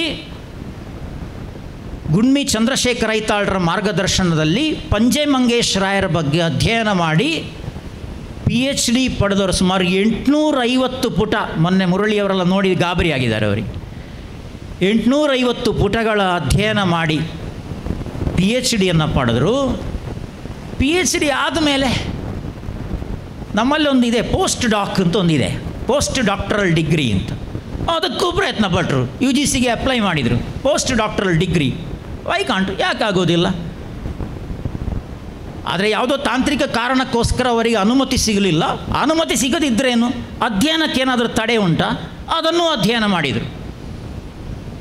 ಕರಾಡ ಬ್ರಾಹ್ಮಣರ ಇತಿಹಾಸ ಎನ್ನುವಂತಹ ಒಂದು ಬೃಹತ್ ಗ್ರಂಥವನ್ನು, ಸಂಶೋಧನಾ ಗ್ರಂಥವನ್ನು ಬರೆದು, ಬೇರೆ ಎಲ್ಲಾದರೂ ಇದ್ದರೆ ಅವರಿಗೆ ಪೋಸ್ಟ್ ಡಾಕ್ಟರಲ್ ಸಿಕ್ತಿತ್ತು ಅದಕ್ಕೆ, ಅಂತಹ ಒಂದು ಕೃತಿಯನ್ನು ಬರೆದರು. ಈ ಎಲ್ಲ ಪದವಿಗಳನ್ನು ಪಡೆದದ್ದು ಯಾವುದೇ ಪದೋನ್ನತಿಗೋಸ್ಕರ ಅಲ್ಲ. ಅವರು ಕೊನೆಗೂ ಕನ್ನಡ ಪಂಡಿತರಾಗಿಯೇ, ಇವನ್ ಮುಖ್ಯೋಪಾಧ್ಯಾಯರು ಕೂಡ ಆಗಲಿಲ್ಲ, ಕನ್ನಡ ಪಂಡಿತರಾಗಿಯೇ ನಿವೃತ್ತರಾದವರು. ಆಸಕ್ತಿ ಒಂದಿದ್ದರೆ ಎಷ್ಟು ಎತ್ತರಕ್ಕೆ ಬೆಳಿಬೋದೆನ್ನುವುದಕ್ಕೆ ಎಲ್ಲ ವಿದ್ಯಾರ್ಥಿಗಳಿಗೆ ಮಾಡೆಲ್ ಡಾಕ್ಟರ್ ಸದಾಶಿವ ಭಟ್ ಅವರು. ಆಯಿತಾ? ಈ ವಿಷಯವನ್ನು ಬದಿಗಿಡಿ. ಯಕ್ಷಗಾನ ಸದಾಶಿವ ಭಟ್ರ ತುಂಬ ಇಷ್ಟದ ಕಲೆ. ಯಕ್ಷಗಾನವನ್ನು ವೇಷ ಕಟ್ಟಿ, ಬಣ್ಣ ಹಾಕಿದ್ದಾರೆ, ವೇಷ ಕಟ್ಟಿದ್ದಾರೆ, ಗೆಜ್ಜೆ ಕಟ್ಟಿದ್ದಾರೆ, ಕುಣಿದಿದ್ದಾರೆ, ಅರ್ಥ ಹೇಳಿದ್ದಾರೆ, ಸಂಘಟನೆಗಳನ್ನು ಕಟ್ಟಿದ್ದಾರೆ, ಎಲ್ಲ ನೀಚ. ಅದೆಲ್ಲದರಲ್ಲೂ ಪಳಗಿದವರು. ಆ ಬೆಟ್ಟಂಪಾಡಿ ಅಂತ ಒಂದು ಊರಿನಲ್ಲಿ ಒಂದು ಸತ್ಯನಾರಾಯಣ ಕಲಾ ಸಂಘ ಅಂತ ಮಾಡಿ ಆ ಊರಿನ ತಡೋರನ್ನೆಲ್ಲ ಸೇರಿಸಿ ಆ ಕಾಲಕ್ಕೆ 70ಸಲ್ಲಿ 60ಸಲ್ಲಿ 70ಸಲ್ಲಿ ಅವರು ತಂಡ ಕಟ್ಟಿದವರು. ಇಲ್ಲಿ ಹುಡುಗಿಯರಿಗೆ ಖುಷಿಯಾಗುವ ಇನ್ನೊಂದು ಸಂಗತಿ ಹೇಳ್ತೇನೆ. ನೀವೆಲ್ಲ ಈಗ ಮಹಿಳಾ ಯಕ್ಷಗಾನ ಎನ್ನುವುದನ್ನು ಸಾಕಷ್ಟು ಕೇಳ್ತೀರಲ್ವಾ? ನಮ್ಮ ಭಾಗದಲ್ಲಿ ಮಹಿಳೆಯರಿಗೆ ಯಕ್ಷಗಾನ ತರಬೇತಿ ಕೊಟ್ಟ ಮೊದಲ ವ್ಯಕ್ತಿ ಸದಾಶಿವ ಭಟ್ರು ಅವರು. 1977-78ರಲ್ಲಿ ಬೆಟ್ಟಂಪಾಡಿಯ ನವೋದಯ ಶಾಲೆಯ ವಿದ್ಯಾರ್ಥಿನಿಯರಿಗೆ ಕುಣಿತ ಕಲಿಸಿ ಅವರನ್ನು ಸ್ಟೇಜಿಗೆ ಹತ್ತಲಿಕ್ಕೆ ರೆಡಿ ಮಾಡಿ ಮೈಸೂರು ದಸರಾದಲ್ಲಿ ಪ್ರದರ್ಶನ ಮಾಡಿದ್ದಾರೆ. ಒಂದು ಯಕ್ಷಗಾನ ಕಲೆಯನ್ನು ಪ್ರೀತಿಸಿದ ಬಗೆ ಭಾಳ ವಿಶೇಷವಾಯಿತು. ಅದು ಬಿಡಿ, ಅದಾದ ನಂತರ ಯಕ್ಷಗಾನ ಪ್ರಸಂಗ ರಚನೆ ಅಂತ ಹೊರಟರು. ಎಷ್ಟು ಪ್ರಸಂಗ ರಚನೆ ಬರೆದಿರ್ಬೋದು? ಯಾರಾದರೂ ಊಹಿಸ್ಬೋದಾ ಈ ವ್ಯಕ್ತಿ ಎಷ್ಟು ಪ್ರಸಂಗ ರಚನೆ ಬರೆದಿರ್ಬೋದು ಇದುವರೆಗೆ? ಪಬ್ಲಿಷ್ ಆದದ್ದೇ 175ಕ್ಕಿಂತ ಮೇಲೆ ಇದೆ ಯಕ್ಷಗಾನ ಪ್ರಸಂಗಗಳು. ಇನ್ನು ಪ್ರಕಟ ಆಗದೇ ಇರುವುದು ಬೇರೆ ಸುಮಾರು ಇರ್ಬೋದು. ಆಯಿತಾ? ಇನ್ನೊಂದು ಸಂಗತಿ ಹೇಳಿದರೆ ಇನ್ನೂ ಗಾಬರಿ ಆಗ್ಬೋದು ನಿಮಗೆ. ಯಾವ ಭಾಷೆಯಲ್ಲಿ ಇವರು ಯಕ್ಷಗಾನ ಪ್ರಸಂಗ ರಚನೆ ಮಾಡಿದ್ದಾರೆ? ಪ್ರಮೋದಾಗ ಹೇಳುವಾಗ 9 ಭಾಷೆ ಅಂತಲ್ಲ, ಇನ್ನೊಂದು ಸೇರಿಸಬೇಕು, 10 ಆಗಿದೆ ಈಗ. 10 ಭಾಷೆಗಳಲ್ಲಿ ಯಕ್ಷಗಾನ ಪ್ರಸಂಗ ರಚನೆ ಮಾಡಿದಂತಹ ವಿದ್ವಾಂಸ. ನನ್ನ ಹತ್ರ ಒಂದು ಸಣ್ಣ ಪಟ್ಟಿ ಇದೆ. ಸಂಸ್ಕೃತದಲ್ಲಿ 21 ಪ್ರಸಂಗ, ಕನ್ನಡದಲ್ಲಿ 19, ಹವ್ಯಕ ಕನ್ನಡದಲ್ಲಿ 2, ಕರಾಡಿ ಭಾಷೆಯಲ್ಲಿ 10, ಹಿಂದಿಯಲ್ಲಿ 3, ಇಂಗ್ಲೀಷ್ನಲ್ಲಿ 2, ಕೊಂಕಣಿಯಲ್ಲಿ 1, ಮರಾಠಿಯಲ್ಲಿ 1, ಹಿಂದಿ ಇಂಗ್ಲೀಷು ಜೊತೆ ಸೇರಿ 1, ತುಳುವಿನಲ್ಲಿ 2, ಇತ್ತೀಚೆಗೆ ಮಲಯಾಳಂನಲ್ಲಿ 1. 62 ಯಕ್ಷಗಾನ ಪ್ರಸಂಗಗಳು ವಿವಿಧ ಭಾಷೆಗಳಲ್ಲಿ, ಕನ್ನಡ ಅಲ್ಲದೆ. ಇಷ್ಟೂ ಪ್ರಸಂಗಗಳನ್ನು ಬರೆದದ್ದು ಮತ್ತು ಆ ಪ್ರಸಂಗಗಳಲ್ಲಿ ಕೂಡ ಅಪರೂಪದ ಅನೇಕ ಛಂದಸ್ಸುಗಳನ್ನು ಬಳಕೆ ಮಾಡಿದ್ದು, ಅನೇಕ ದೇವಸ್ಥಾನಗಳ ಸುಪ್ರಭಾತಗಳನ್ನು, ಮಹಾಲಿಂಗೇಶ್ವರ ಸುಪ್ರಭಾತ ಕೂಡ ಇದೆ ಸದಾಶಿವ ಭಟ್ರದ್ದು. ನಮ್ಗೆ ಗೊತ್ತಿರುವುದಿಲ್ಲ, ಹಾಡು ಕೇಳ್ತಾ ಇರ್ತೇವೆ, ಅದರ ರಚನೆಕಾರ ಯಾರು ಅಂತ ಗೊತ್ತಿರುವುದಿಲ್ಲ. ಹೀಗೆ ಹಲವು ಪದ್ಯಗಳು, ಕೃತಿಗಳು, ಸ್ತೋತ್ರಗಳು, ಸ್ತವಗಳು, ಆ ಪಟ್ಟಿ ಬೆಳೀತಾನೆ ಹೋಗ್ತದೆ. ಎಲ್ಲಕ್ಕಿಂತ ವಿಶೇಷವಾಗಿ 2 ಅಂಶಗಳನ್ನು ಉಲ್ಲೇಖ ಮಾಡಬೇಕು. ಒಂದು, ಶ್ರೀಕೃಷ್ಣ ಚರಿತ ಅಂತ ಒಂದು ಕಾವ್ಯ ಬರೀತಾರೆ, ಅದು ಕನ್ನಡಕ್ಕೆ ಹೊಸ್ತು, ಮುಗಿಸ್ತೇನೆ 2 ನಿಮಿಷದಲ್ಲಿ. ಅದು ಯಕ್ಷಗಾನ ಮಹಾಕಾವ್ಯ ಅಂತ ಗುರುತಿಸಲ್ಪಡ್ತದೆ. ಶ್ರೀಕೃಷ್ಣನ ಪ್ರಾರಂಭದಿಂದ ನಿರ್ಯಾಣದವರೆಗಿನ ಯಕ್ಷಗಾನದ ಒಂದು ಮಾಲೆ ಅದು. ಅದು ಕನ್ನಡದಲ್ಲಿ ಬರೆದ್ರು, ಆಮೇಲೆ ಕರಾಡಿ ಭಾಷೆಯಲ್ಲೂ ಬರೆದ್ರು. ಪರಶುರಾಮನ ಬಗ್ಗೆ, ಇವತ್ತು ಪರಶುರಾಮ ಜಯಂತಿ, ಪರಶುರಾಮನ ಬಗ್ಗೆ ರಕ್ತಕ್ರಾಂತಿ ಅಂತ ಒಂದು ಕನ್ನಡದಲ್ಲೂ ಕರಾಡಿ ಭಾಷೆಯಲ್ಲೂ ಬರೆದ್ರು. ಕರಾಡಿ ಭಾಷೆ ಅಂತ ಒಂದು ಭಾಷೆ ಇದೆ.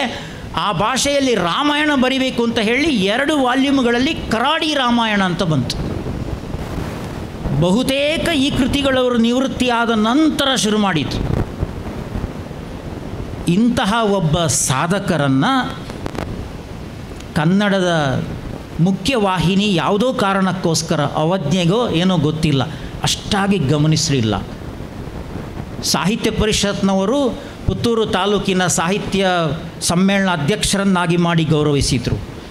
ಕೆಲವು ಯಕ್ಷಗಾನ ಸಂಘಗಳು ಉಡುಪಿಯಲ್ಲೋ ಮಂಗಳೂರಿನಲ್ಲೋ ಕಾಸರಗೋಡಲ್ಲೋ ಕರೆದು ಅವರಿಗೆ ಸನ್ಮಾನ ಮಾಡಿದರು, ಪ್ರಶಸ್ತಿಗಳನ್ನು ಕೊಟ್ಟರು. ಆದರೆ ಯಾವುದೇ ಪ್ರಮುಖ ಈ ಸಾಧನೆಗಳು ಅವರಿಗೆ ಬೆಳಕಿಗೆ ಬರಲೇ ಇಲ್ಲ. ಹಾಗೇನಾದರೂ ಹೋಗಿ ಕೇಳಿದರೆ ನಾನೇನು ಮಾಡಿದ್ದೇನೆ, ನನಗೆ ಯಾಕೆ ಪ್ರಶಸ್ತಿ ಎನ್ನುವ ವಿನಯ. ಮೊನ್ನೆ ಸ್ವಲ್ಪ ಹೊತ್ತು ಅವರಲ್ಲಿ ಮಾತನಾಡುತ್ತಾ ಇರುವಾಗಲೇ ಅವರ ವಿದ್ವತ್ತು ಎಷ್ಟು ಬಗೆಯದ್ದು, ಯಾವ ಬಗೆಯದ್ದು ಅಂತ ನಮಗೆ ಅರ್ಥ ಆಗಿದೆ. ಇವತ್ತು ಕೂಡ ಅವರು ಭಾಷೆಯ ಬಗೆಗೆ, ವ್ಯಾಕರಣದ ಬಗೆಗೆ, ಛಂದಸ್ಸಿನ ಬಗ್ಗೆ ಏನಾದರೂ ಮಾತನಾಡಲಿಕ್ಕೆ ಹೋದರೆ ಆಶು ಕವಿಯಾಗಿ. ನಾನು ಶ್ರೀಪತಿ ಕಲ್ಲೂರಾಯರ ಹತ್ರ ಕೇಳ್ತಾ ಇರೋದು, ವಿವೇಕಾನಂದ ಕಾಲೇಜಿನ ಬಗ್ಗೆ ಒಂದು ಪದ್ಯ ಬರ್ಕೊಡಿ ಅಂತ ಒಂದು ಚಾಲೆಂಜ್ ಕೊಡಿ ಸರ್, ನಿಮಗೆ 2 ದಿವಸದಲ್ಲಿ ಚಂದದ ಒಂದು ಪದ್ಯ ಬರ್ತದೆ, ಛಂದೋಬದ್ಧವಾದ ಪದ್ಯ, ಆ ಸಾಮರ್ಥ್ಯ ಇದೆ. ಅಂತಹ ಒಂದು ಅಪರೂಪದ ವಿದ್ವತ್ ಪರಂಪರೆ ನಮ್ಮಲ್ಲಿ ಇತ್ತು. ಇದೇ ನಮಗೊಂದು ಪ್ರಚೋದನೆ ಅಂತ ಸದಾಶಿವ ಭಟ್ರು ವೇದಿಕೆಯಲ್ಲಿದ್ದಾರೆ. ಈ 2 ಹಿರಿಯರ ಒಂದು ಪಾಯಿಂಟ್ ಎಲ್ಲ ವಿದ್ಯಾರ್ಥಿಗಳು ತಿಳ್ಕೊಂಡ್ರೆ, ಅಧ್ಯಯನಶೀಲತೆ ಅಂತ ಒಂದಿದೆಯಲ್ಲ, ಆ ಅಧ್ಯಯನಶೀಲತೆ ಇವತ್ತು ಇಂಟರ್ನೆಟ್ ಮತ್ತೊಂದು ಎಲ್ಲ ಇರುವಂಥ ಕಾಲದಲ್ಲಿ ನಾವಿದ್ದೇವೆ. ಇದು ಯಾವುದೂ ಇಲ್ಲದ ಕಾಲಕ್ಕೆ ಊರೂರು ಸಂಚಾರ ಮಾಡಿ ಅವರು ಪಡ್ಕೊಂಡಂಥ ಜ್ಞಾನವನ್ನು ನಮಗೆ ಬೆಲೆ ಕಟ್ಟಲಿಕ್ಕೆ ಸಾಧ್ಯ ಇಲ್ಲ. ಇದು ನಮಗೆ ಮೋಟಿವೇಶನ್ ಆಗಲಿ ಅಂತ ಮಾತ್ರ ಈ ಸಂದರ್ಭದಲ್ಲಿ ಹೇಳುತ್ತಾ, ಈ ಇಬ್ಬರೂ ಹಿರಿಯರಿಗೆ ಇಲ್ಲಿರುವ ಎಲ್ಲ ಬಂಧುಗಳ ಪರವಾಗಿ ಪ್ರೀತಿ, ಗೌರವ, ಅಭಿನಂದನೆ ಎಲ್ಲವನ್ನು ಒಟ್ಟು ಸೇರಿಸಿ ಈ ಹಿರಿಯರಿಗೆ ಸಲ್ಲಿಸ್ತಾ ಇದ್ದೇನೆ. ನಮಸ್ಕಾರ. ಪ್ರಶಸ್ತಿ ಪಡೆದ ಇಬ್ಬರು ಮಹನೀಯರ ಬಗ್ಗೆ ನಮ್ಮಲ್ಲೊಂದು ಸಿಂಹಾವಲೋಕನ ಕ್ರಮ ಅಂತ ಇದೆ. ಆ ಸಿಂಹಾವಲೋಕನ ಕ್ರಮದಲ್ಲಿ ಕೆಲವು ಬಿಡಿ ಬಿಡಿ ಮುತ್ತುಗಳನ್ನು ನಮ್ಮ ಮುಂದೆ ಇಟ್ಟಿದ್ದಾರೆ. ಅದನ್ನು ಬಿಡಿಸ್ತಾ ಹೋದರೆ ಇನ್ನೂ ದೀರ್ಘ ಆಗ್ಬೋದು. ಹಾಗಾಗಿ ಈಗ ಮುಂದಿನ ಸಂದರ್ಭ ನಿರಂಜನ ಪ್ರಶಸ್ತಿ ಪ್ರದಾನ ಮಾಡುವಂಥದ್ದು. ಡಾಕ್ಟರ್ ಬಾಬು ಕೃಷ್ಣಮೂರ್ತಿಯವರು ಅದನ್ನು ಸ್ವೀಕರಿಸಬೇಕು ಅಂತ ನಾನು ಕೇಳಿಕೊಳ್ತಾ ಇದ್ದೇನೆ ಮತ್ತು ಹಿರಿಯರೆಲ್ಲರೂ ಅದನ್ನು ಪ್ರದಾನ ಮಾಡಬೇಕು ಅಂತ ಕೇಳಿಕೊಳ್ತಾ ಇದ್ದೇನೆ. ಅವರ ಪ್ರಶಸ್ತಿ ಪತ್ರವನ್ನು ಡಾಕ್ಟರ್ ಶೀಶಕುಮಾರ್ MK ಸಂಸ್ಕೃತ ವಿಭಾಗದ ಮುಖ್ಯಸ್ಥರು ಓದಬೇಕು ಅಂತ ಕೇಳಿಕೊಳ್ತಾ ಇದ್ದೇನೆ. ಏನು ಸಾಧನ ಮಾಡಿ ಕೃಷ್ಣನ ಕರವ ಸೇರಿತೋ ಕೊಳಲು ಅಂತ ದಾಸರು ಹಾಡ್ತಾರೆ. ವಿವೇಕಾನಂದ ಕಾಲೇಜಿಗೆ ಇವತ್ತು ಒಂದು ಐತಿಹಾಸಿಕವಾಗಿ ವಿಶಿಷ್ಟವಾದಂತಹ ದಿನ. ವಿವೇಕಾನಂದ ಕಲಾ ವಿಜ್ಞಾನ ಮತ್ತು ವಾಣಿಜ್ಯ ಮಹಾವಿದ್ಯಾಲಯ ಸ್ವಾಯತ್ತ ಪುತ್ತೂರು, ಮಾತೃ ಸಂಸ್ಥೆ ವಿವೇಕಾನಂದ ವಿದ್ಯಾವರ್ಧಕ ಸಂಘ ಪುತ್ತೂರು ರಿಜಿಸ್ಟರ್ಡ್ ಪುತ್ತೂರು, ವಿವೇಕಾನಂದ ಸಂಶೋಧನಾ ಕೇಂದ್ರ, ಡಾಕ್ಟರ್ ಕೆ ಶಿವರಾಮ್ ಕಾರಂತ ಅಧ್ಯಯನ ಕೇಂದ್ರ ಕನ್ನಡ ವಿಭಾಗ ಮತ್ತು IQAC ಅರ್ಪಿಸ್ತಾ ಇರುವ ಅಭಿನಂದನಾ ಪತ್ರ. ಡಾಕ್ಟರ್ ಬಾಬು ಕೃಷ್ಣಮೂರ್ತಿ ನಿರಂಜನ ಪ್ರಶಸ್ತಿ ಪುರಸ್ಕೃತರು. ಕನ್ನಡ ಸಾಹಿತ್ಯದ ಕತೆ, ಕಾದಂಬರಿ, ಜೀವನ ಚರಿತ್ರೆ ಮತ್ತು ಅಂಕಣ ಬರೆಹಗಳ ಕ್ಷೇತ್ರಕ್ಕೆ ನೀಡಿದ ಅನನ್ಯ ಕೊಡುಗೆಯನ್ನು ಗಮನಿಸಿ ಡಾಕ್ಟರ್ ಬಾಬು ಕೃಷ್ಣಮೂರ್ತಿಯವರಿಗೆ 2024-25 ಸಾಲಿನ ನಿರಂಜನ ಪ್ರಶಸ್ತಿಯನ್ನು ವಿವೇಕಾನಂದ ವಿದ್ಯಾವರ್ಧಕ ಸಂಘ ಪುತ್ತೂರು ರಿಜಿಸ್ಟರ್ಡ್ ಪುತ್ತೂರು ಇದರ ಮಾರ್ಗದರ್ಶನದಲ್ಲಿ ವಿವೇಕಾನಂದ ಕಲಾ ವಿಜ್ಞಾನ ಮತ್ತು ವಾಣಿಜ್ಯ ಮಹಾವಿದ್ಯಾಲಯ ಸ್ವಾಯತ್ತ ಇದರ ಸಹಯೋಗದೊಂದಿಗೆ ನೀಡಿ ಗೌರವಿಸುತ್ತಿದ್ದೇವೆ.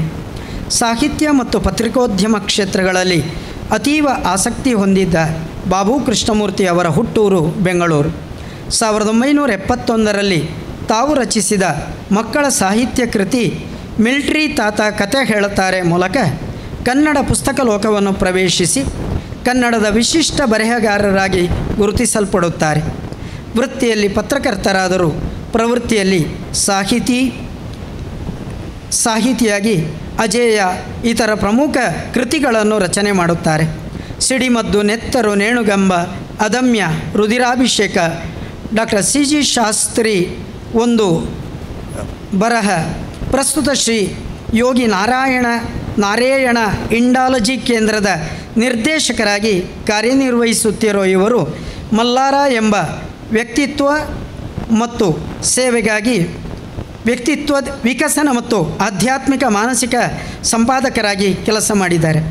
ಮಿಲ್ಟ್ರಿ ತಾತ ಕತೆ ಹೇಳ್ತಾರೆ ಕೃತಿಗೆ ರಾಜ್ಯ ಸರ್ಕಾರದ ಪ್ರಶಸ್ತಿ, ಅಜೇಯ ಮತ್ತು ಅದಮ್ಯ ಕೃತಿಗಳಿಗೆ ರಾಜ್ಯ ಸಾಹಿತ್ಯ ಅಕಾಡೆಮಿ ಪ್ರಶಸ್ತಿ, ವಿಶ್ವೇಶ್ವರಯ್ಯ ಇಂಜಿನಿಯರಿಂಗ್ ಪ್ರತಿಷ್ಠಾನ ಪ್ರಶಸ್ತಿ, ಪತ್ರಿಕೋದ್ಯಮದ ಉದಯ ಕಲಾನಿಕೇತನದಿಂದ ಸನ್ಮಾನ, ಆದಿಕವಿ ಪುರಸ್ಕಾರ, ಪಂಪ ಪ್ರಶಸ್ತಿ ಮುಂತಾದ ಪ್ರಶಸ್ತಿ ಪುರಸ್ಕಾರಗಳಿಗೆ ಭಾಜನರಾಗಿದ್ದಾರೆ. ಇಂತಹ ಸಾಧನೆಗೈದ ಡಾಕ್ಟರ್ ಬಾಬು ಕೃಷ್ಣಮೂರ್ತಿ ಇವರಿಗೆ 2024-25 ಸಾಲಿನ ಪುತ್ತೂರಿನ ವಿವೇಕಾನಂದ ಕಲಾ ವಿಜ್ಞಾನ ಮತ್ತು ವಾಣಿಜ್ಯ ಮಹಾವಿದ್ಯಾಲಯ ಸ್ವಾಯತ್ತದ ಡಾಕ್ಟರ್ ಕೆ ಶಿವರಾಮ್ ಕಾರಂತ ಅಧ್ಯಯನ ಕೇಂದ್ರದಿಂದ ಕೊಡಮಾಡುವ ನಿರಂಜನ ಪ್ರಶಸ್ತಿ ನೀಡಿ ಗೌರವಿಸುತ್ತಿದ್ದೇವೆ. ನಿರಂಜನ ಪ್ರಶಸ್ತಿ ಪುರಸ್ಕೃತರಾದ ಡಾಕ್ಟರ್ ಬಾಬು ಕೃಷ್ಣಮೂರ್ತಿ ಇವರಿಗೆ ಅಭಿನಂದನೆಗಳು.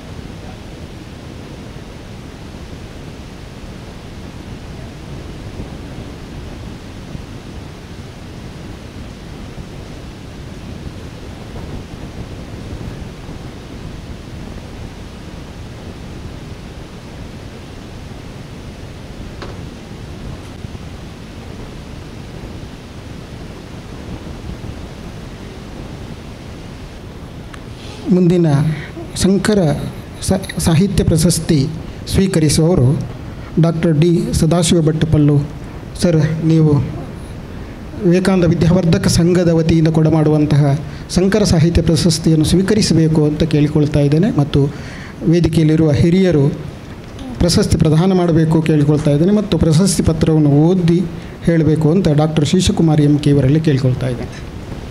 ವಿವೇಕಾನಂದ ಕಲಾ ವಿಜ್ಞಾನ ಮತ್ತು ವಾಣಿಜ್ಯ ಮಹಾವಿದ್ಯಾಲಯ ಸ್ವಾಯತ್ತ ಪುತ್ತೂರು, ಮಾತೃ ಸಂಸ್ಥೆ ವಿವೇಕಾನಂದ ವಿದ್ಯಾವರ್ಧಕ ಸಂಘ ಪುತ್ತೂರು ರಿಜಿಸ್ಟರ್ಡ್ ಪುತ್ತೂರು, ವಿವೇಕಾನಂದ ಸಂಶೋಧನಾ ಕೇಂದ್ರ, ಡಾಕ್ಟರ್ ಕೆ ಶಿವರಾಮ್ ಕಾರಂತ ಅಧ್ಯಯನ ಕೇಂದ್ರ ಕನ್ನಡ ವಿಭಾಗ ಮತ್ತು IQAC ಅರ್ಪಿಸ್ತಾ ಇರುವ ಅಭಿನಂದನಾ ಪತ್ರ. ಡಾಕ್ಟರ್ ಡಿ ಸದಾಶಿವ ಭಟ್ಟ ಪಳ್ಳು ಶಂಕರ ಸಾಹಿತ್ಯ ಪ್ರಶಸ್ತಿ ಪುರಸ್ಕೃತರು. ಬಹುಭಾಷಾ ಪಂಡಿತ, ಯಕ್ಷಗಾನ ಪ್ರಸಂಗಕರ್ತೃ, ಸಂಶೋಧಕರಾಗಿ ಕನ್ನಡದ ವಿದ್ವತ್ ವಲಯದಲ್ಲಿ ಗುರುತಿಸಿಕೊಂಡ ಡಾಕ್ಟರ್ ಡಿ ಸದಾಶಿವ ಭಟ್ಟ ಪಳ್ಳು ಇವರಿಗೆ 2024-25 ಸಾಲಿನ ಶಂಕರ ಸಾಹಿತ್ಯ ಪ್ರಶಸ್ತಿಯನ್ನು ವಿವೇಕಾನಂದ ವಿದ್ಯಾವರ್ಧಕ ಸಂಘ ಪುತ್ತೂರು ರಿಜಿಸ್ಟರ್ಡ್ ಪುತ್ತೂರು ಇದರ ಮಾರ್ಗದರ್ಶನದಲ್ಲಿ ವಿವೇಕಾನಂದ ಕಲಾ ವಿಜ್ಞಾನ ಮತ್ತು ವಾಣಿಜ್ಯ ಮಹಾವಿದ್ಯಾಲಯ ಸ್ವಾಯತ್ತ ಪುತ್ತೂರು ಇದರ ಸಹಯೋಗದೊಂದಿಗೆ ನೀಡಿ ಗೌರವಿಸುತ್ತಿದ್ದೇವೆ. ಡಾಕ್ಟರ್ ಡಿ ಸದಾಶಿವ ಭಟ್ಟ ಪಳ್ಳು ಇವರು ಪುತ್ತೂರು ತಾಲೂಕು ಬೆಟ್ಟಂಪಾಡಿ ಗ್ರಾಮದ ನವೋದಯ ಪ್ರೌಢಶಾಲೆಯಲ್ಲಿ 1964ರಿಂದ 1992ರವರೆಗೆ ಕನ್ನಡ ಪಂಡಿತರಾಗಿ ವೃತ್ತಿ ಬದುಕನ್ನು ಕಂಡವರು. ಕನ್ನಡ ವಿದ್ವಾನ್, ಸಂಸ್ಕೃತ ಶಿರೋಮಣಿ, ಹಿಂದಿ ವಿಶಾರದ ಎನಿಸಿದವರು. 5 ವಿಶ್ವವಿದ್ಯಾನಿಲಯಗಳಿಂದ ಪದವಿ ಮತ್ತು PhD ಪದವಿ ಪಡೆದ ಮೊದಲ ಪ್ರೌಢಶಾಲಾ ಅಧ್ಯಾಪಕರು. ಯಕ್ಷಗಾನ ಅರ್ಥಗಾರಿಕೆ, ಪ್ರಸಂಗ ರಚನೆ, ವೇಷಗಾರಿಕೆಯಲ್ಲಿ ತೊಡಗಿಸುವಿಕೆ ಇವರ ಪ್ರವೃತ್ತಿಗಳು. 9-10 ಭಾಷೆಯಲ್ಲಿ ಯಕ್ಷಗಾನ ಪ್ರಸಂಗ ರಚನೆ ಮಾಡಿದ್ದಾರೆ. ಕರಾಡ ರಾಮಾಯಣ ಮಹಾಕಾವ್ಯ, ಕರಾಡ ಬ್ರಾಹ್ಮಣರು ಒಂದು ಅಧ್ಯಯನ ಸಂಶೋಧನಾ ಕೃತಿ ಇದು, ಶ್ರೀಕೃಷ್ಣ ಚರಿತ ಮಹಾಕಾವ್ಯ, ಯಕ್ಷಗಾನ ತ್ರಿಂಶತಿ, ಯಕ್ಷಗಾನ ಪ್ರಸಂಗ ಸಂಪುಟ, ಬ್ರಹ್ಮಶ್ರೀ ಮವ್ವಾರು ಸುಬ್ರಹ್ಮಣ್ಯ ಭಟ್ಟರು ವ್ಯಕ್ತಿಚಿತ್ರ ಇವರ ಪ್ರಕಟಿತ ಕೃತಿಗಳು. ಯಕ್ಷಗಾನ ಪ್ರಸಂಗಗಳು, ಯಕ್ಷಗಾನ ಪ್ರಸಂಗಗಳ ಅರ್ಥಸಹಿತ ವಿವರಣೆ, ಕನ್ನಡ ತುಳು ಸಾಮಾಜಿಕ ನಾಟಕಗಳು, ಗೀತಾ ನಾಟಕ, ಕವನ ಸಂಕಲನಗಳು, ಸುಪ್ರಭಾತಗಳು ಇತ್ಯಾದಿ 6000 ಪುಟಗಳಿಗೂ ಮೀರಿದ ಸಾಹಿತ್ಯ ಸೃಷ್ಟಿಯಾಗಿ ಕೆಲವು ಅಪ್ರಕಟಿತ ರೂಪದಲ್ಲಿವೆ. ಹೆಣ್ಣು ಮಕ್ಕಳ ಯಕ್ಷಗಾನ ತಂಡ ಕಟ್ಟಿ ಅವರ ಯಕ್ಷಗಾನ ಪ್ರದರ್ಶನವನ್ನು ಮೈಸೂರು ದಸರಾದಲ್ಲಿ ಮಾಡಿಸಿದ್ದಾರೆ. ಪುತ್ತೂರು ತಾಲೂಕು 13ನೇ ಕನ್ನಡ ಸಾಹಿತ್ಯ ಸಮ್ಮೇಳನದ ಸರ್ವಾಧ್ಯಕ್ಷತೆ, ಸ್ಮರಣ ಸಂಚಿಕೆಗಳ ಸಂಪಾದಕತ್ವ, ಮಹಾರಾಷ್ಟ್ರದ ಪಠ್ಯಪುಸ್ತಕ ಮಾಲಿಕೆಯಲ್ಲಿ 6ನೇ ತರಗತಿಗೆ ಇವರ ಹೂವು ಎನ್ನುವ ಪದ್ಯದ ಆಯ್ಕೆ, ಸೀತಾನದಿ ಗಣಪಯ್ಯ ಶೆಟ್ಟಿ ಸ್ಮಾರಕ ಪ್ರಶಸ್ತಿ, ಪೊಳಲಿ ಶಂಕರನಾರಾಯಣ ಶಾಸ್ತ್ರಿ ಸ್ಮಾರಕ ಪ್ರಶಸ್ತಿ, ಬೊಳ್ಳಿಂಬಳ ಸ್ಮಾರಕ ಪ್ರಶಸ್ತಿ, ಕಡವ ಶಂಭು ಶರ್ಮ ಸ್ಮಾರಕ ಗೌರವ, ಪುಂಡೂರು ದಾಮೋದರ ಪುಣಿಚಿತ್ತಾಯ ಪ್ರತಿಷ್ಠಾನದಿಂದ ಸನ್ಮಾನ, ಸಿರಿಬಾಗಿಲು ವೆಂಕಪ್ಪಯ್ಯ ಸ್ಮಾರಕ ಪ್ರಶಸ್ತಿ, ಜಿಲ್ಲಾ ಕನ್ನಡ ಸಾಹಿತ್ಯ ಸಮ್ಮೇಳನದಲ್ಲಿ ವಿದ್ವತ್ ಸಮ್ಮಾನ ಮುಂತಾದ ಗೌರವಗಳಿಗೆ ಭಾಜನರಾದ ಡಾಕ್ಟರ್ ಡಿ ಸದಾಶಿವ ಭಟ್ಟ ಪಳ್ಳು ಇವರಿಗೆ 2024-25 ಸಾಲಿನ ವಿವೇಕಾನಂದ ವಿದ್ಯಾವರ್ಧಕ ಸಂಘ ಪುತ್ತೂರು ರಿಜಿಸ್ಟರ್ಡ್ ಪುತ್ತೂರು ಕೊಡಮಾಡುವ ಶಂಕರ ಸಾಹಿತ್ಯ ಪ್ರಶಸ್ತಿಗೆ ಪಾತ್ರರಾಗಿದ್ದಾರೆ. ಶಂಕರ ಸಾಹಿತ್ಯ ಪ್ರಶಸ್ತಿ ಪುರಸ್ಕೃತರಾದ ಡಾಕ್ಟರ್ ಡಿ ಸದಾಶಿವ ಭಟ್ಟು ಪಳ್ಳು ಇವರಿಗೆ ಪ್ರೀತಿಯ ಅಭಿನಂದನೆಗಳು. ಅಧ್ಯಕ್ಷರು, ಸಂಚಾಲಕರು ಮತ್ತು ಸರ್ವ ಸದಸ್ಯರು, ಕಾಲೇಜು ಆಡಳಿತ ಮಂಡಳಿ ಅಧ್ಯಕ್ಷರು, ಕಾರ್ಯದರ್ಶಿ ಮತ್ತು ಸರ್ವ ನಿರ್ದೇಶಕರು, ವಿವೇಕಾನಂದ ವಿದ್ಯಾವರ್ಧಕ ಸಂಘ ಪುತ್ತೂರು ರಿಜಿಸ್ಟರ್ಡ್ ಪುತ್ತೂರು.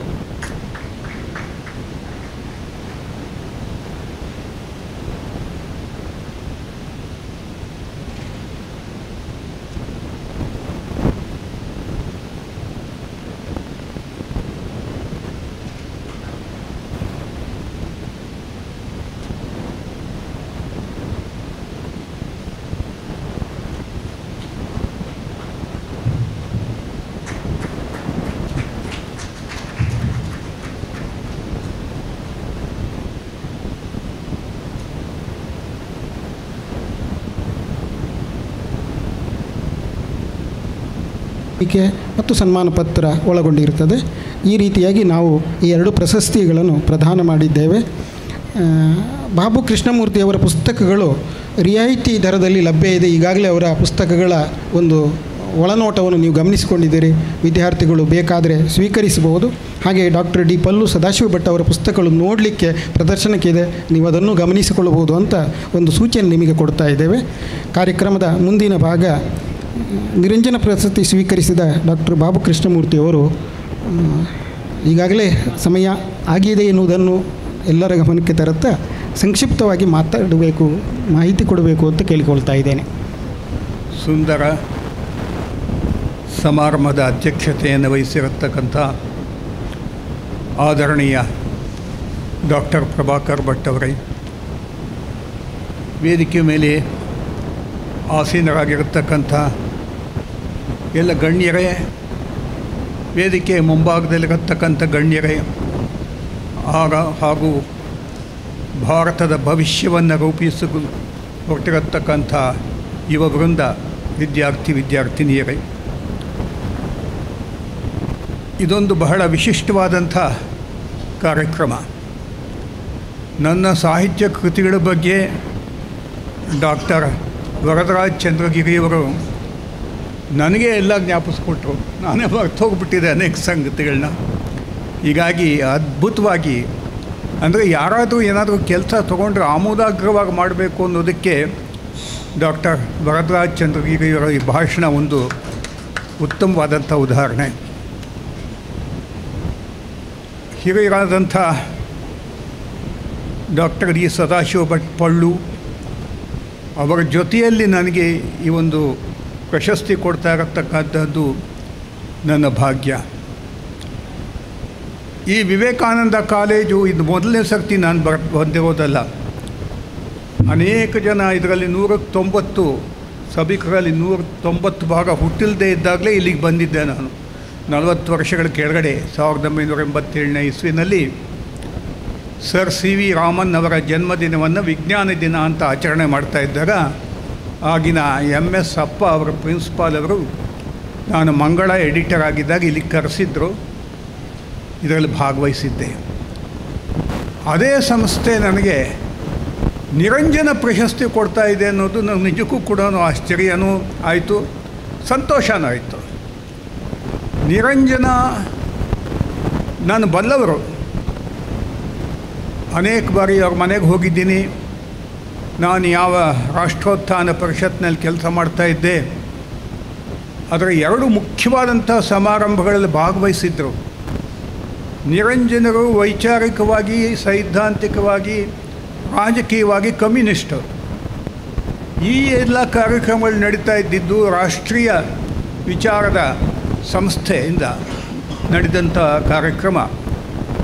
ಒಂದು ನನ್ನ ಸಹಕಾರಿಯಾಗಿದ್ದಂಥ ಶಿವರಾಮ ಅವರು ಬರೆದಂಥ ಆತ್ಮಾಹುತಿ, ಸ್ವಾತಂತ್ರ್ಯ ವೀರ ಸಾವರ್ಕರ್ ಅವರ ಜೀವನಗಾಥೆ, ಅವರೇ ಹೇಳಿಕೊಂಡ ರೀತಿಯಲ್ಲಿ ಬರೆದಂಥ ಪುಸ್ತಕ, ಅದರ ಬಿಡುಗಡೆ ನಿಮಗೆಲ್ಲ ಅನೇಕ ಜನಕ್ಕೆ ಶಾಕ್ ಆಗ್ಬೋದು ನಾನು ಹೇಳಿದ್ರೆ. ಆ ಪುಸ್ತಕದ ಬಿಡುಗಡೆಗೆ ಸರ್ದಾರ್ ಭಗತ್ ಸಿಂಗ್ ಅವರ ತಾಯಿ ಬಂದಿದ್ದರು ಪಂಜಾಬಿಂದ,